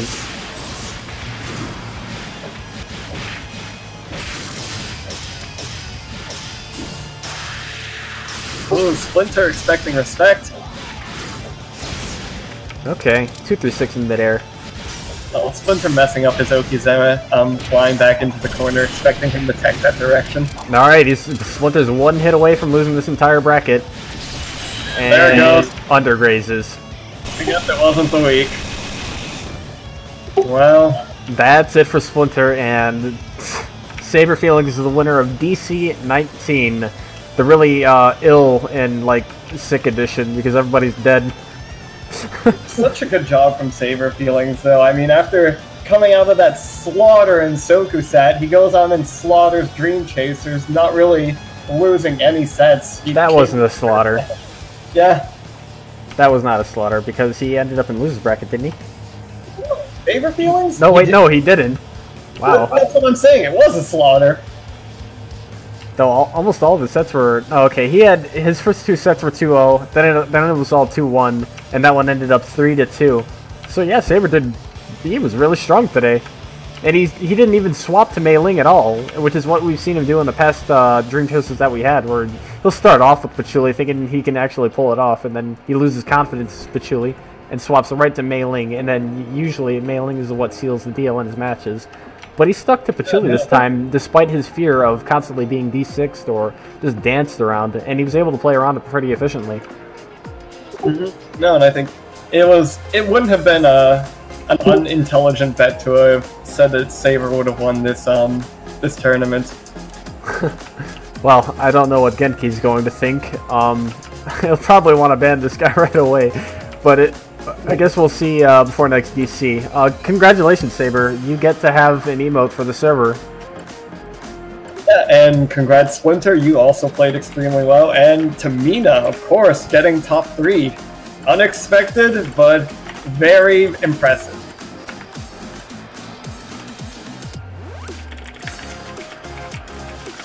As for Genki and ban list, well, Genki's dead, so who knows, dude. Genki literally died.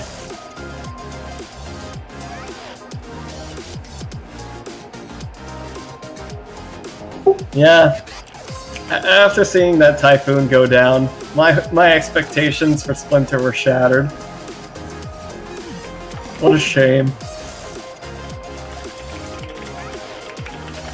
Finally, we can get rid of Mad Frog. Zatan will be singing in praise. I think Zatan is really good allies with the Russians right now. Oh, yes. Wait, but isn't it usually Russians who put the damn frog in? Yeah. No, but that was just Ginto. Yeah, that was just Ginto. Who put the Mad Frog in? Oh, that was Coco. Yep, that was Coco. Okay, I remember now. It was Coco. Exhibition matches? What? I figured fucking Zero Views is hungover and mentally destroyed. I can't Soku right now. Yeah, no, I figure. DC tier list. What do you feel about a DC tier list? Do you think that's a thing? Do you think that exists?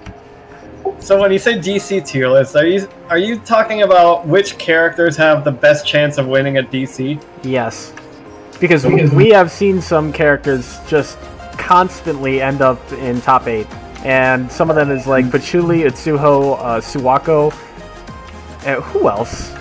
We see a lot of Yomus in top 8, I think. Especially when one was playing. Oh yeah, Yomus, and like even West back in the day was landing in top 8 quite a bit.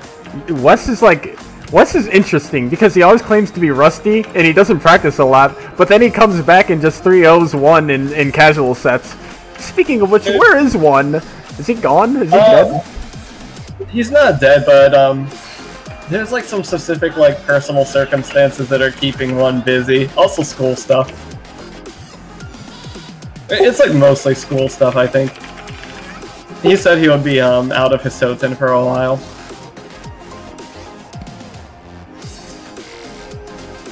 What is this emote? I don't know. That's kind of Kamui. I'm telling you, if I'm ever dumb enough to come out of retirement and win Soku set, who are we kidding? That will literally never happen. But speaking in theoreticals, if I were to win it, I would get Hyper Gachigasm. And I'm so ashamed that nobody has gotten that emoji yet. Hyper Gachigasm?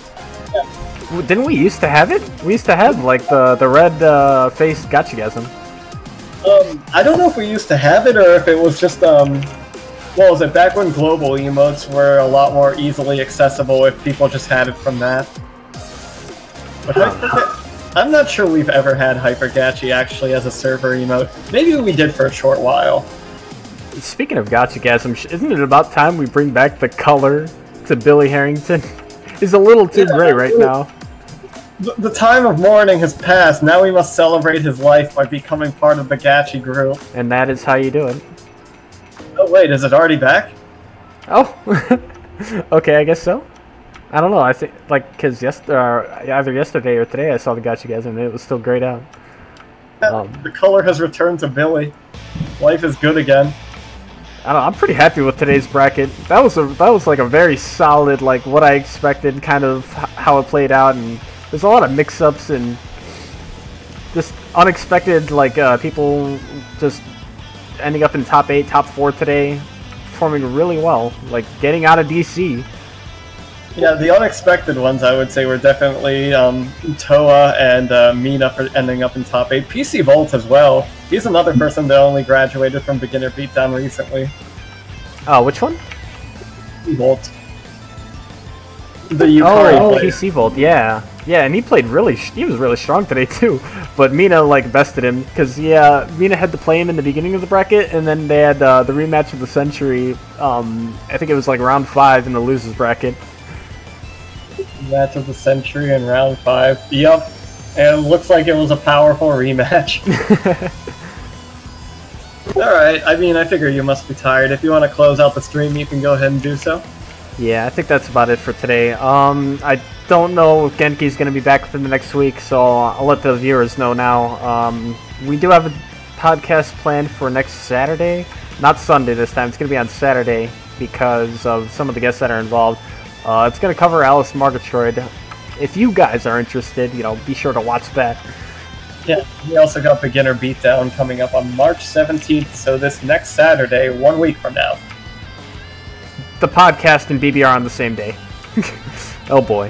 Aren't they near the same time as well? Yeah. We might need to be a little bit faster on this episode. I don't know. I also asked BB to push back their tournament an hour. 3 is a little early. I guess forget you. Who cares about them? Yeah, whatever. Alright. I think that's everything. Thanks for watching me. Zero, thanks for having me on commentary. Of course, and I'll see you guys later.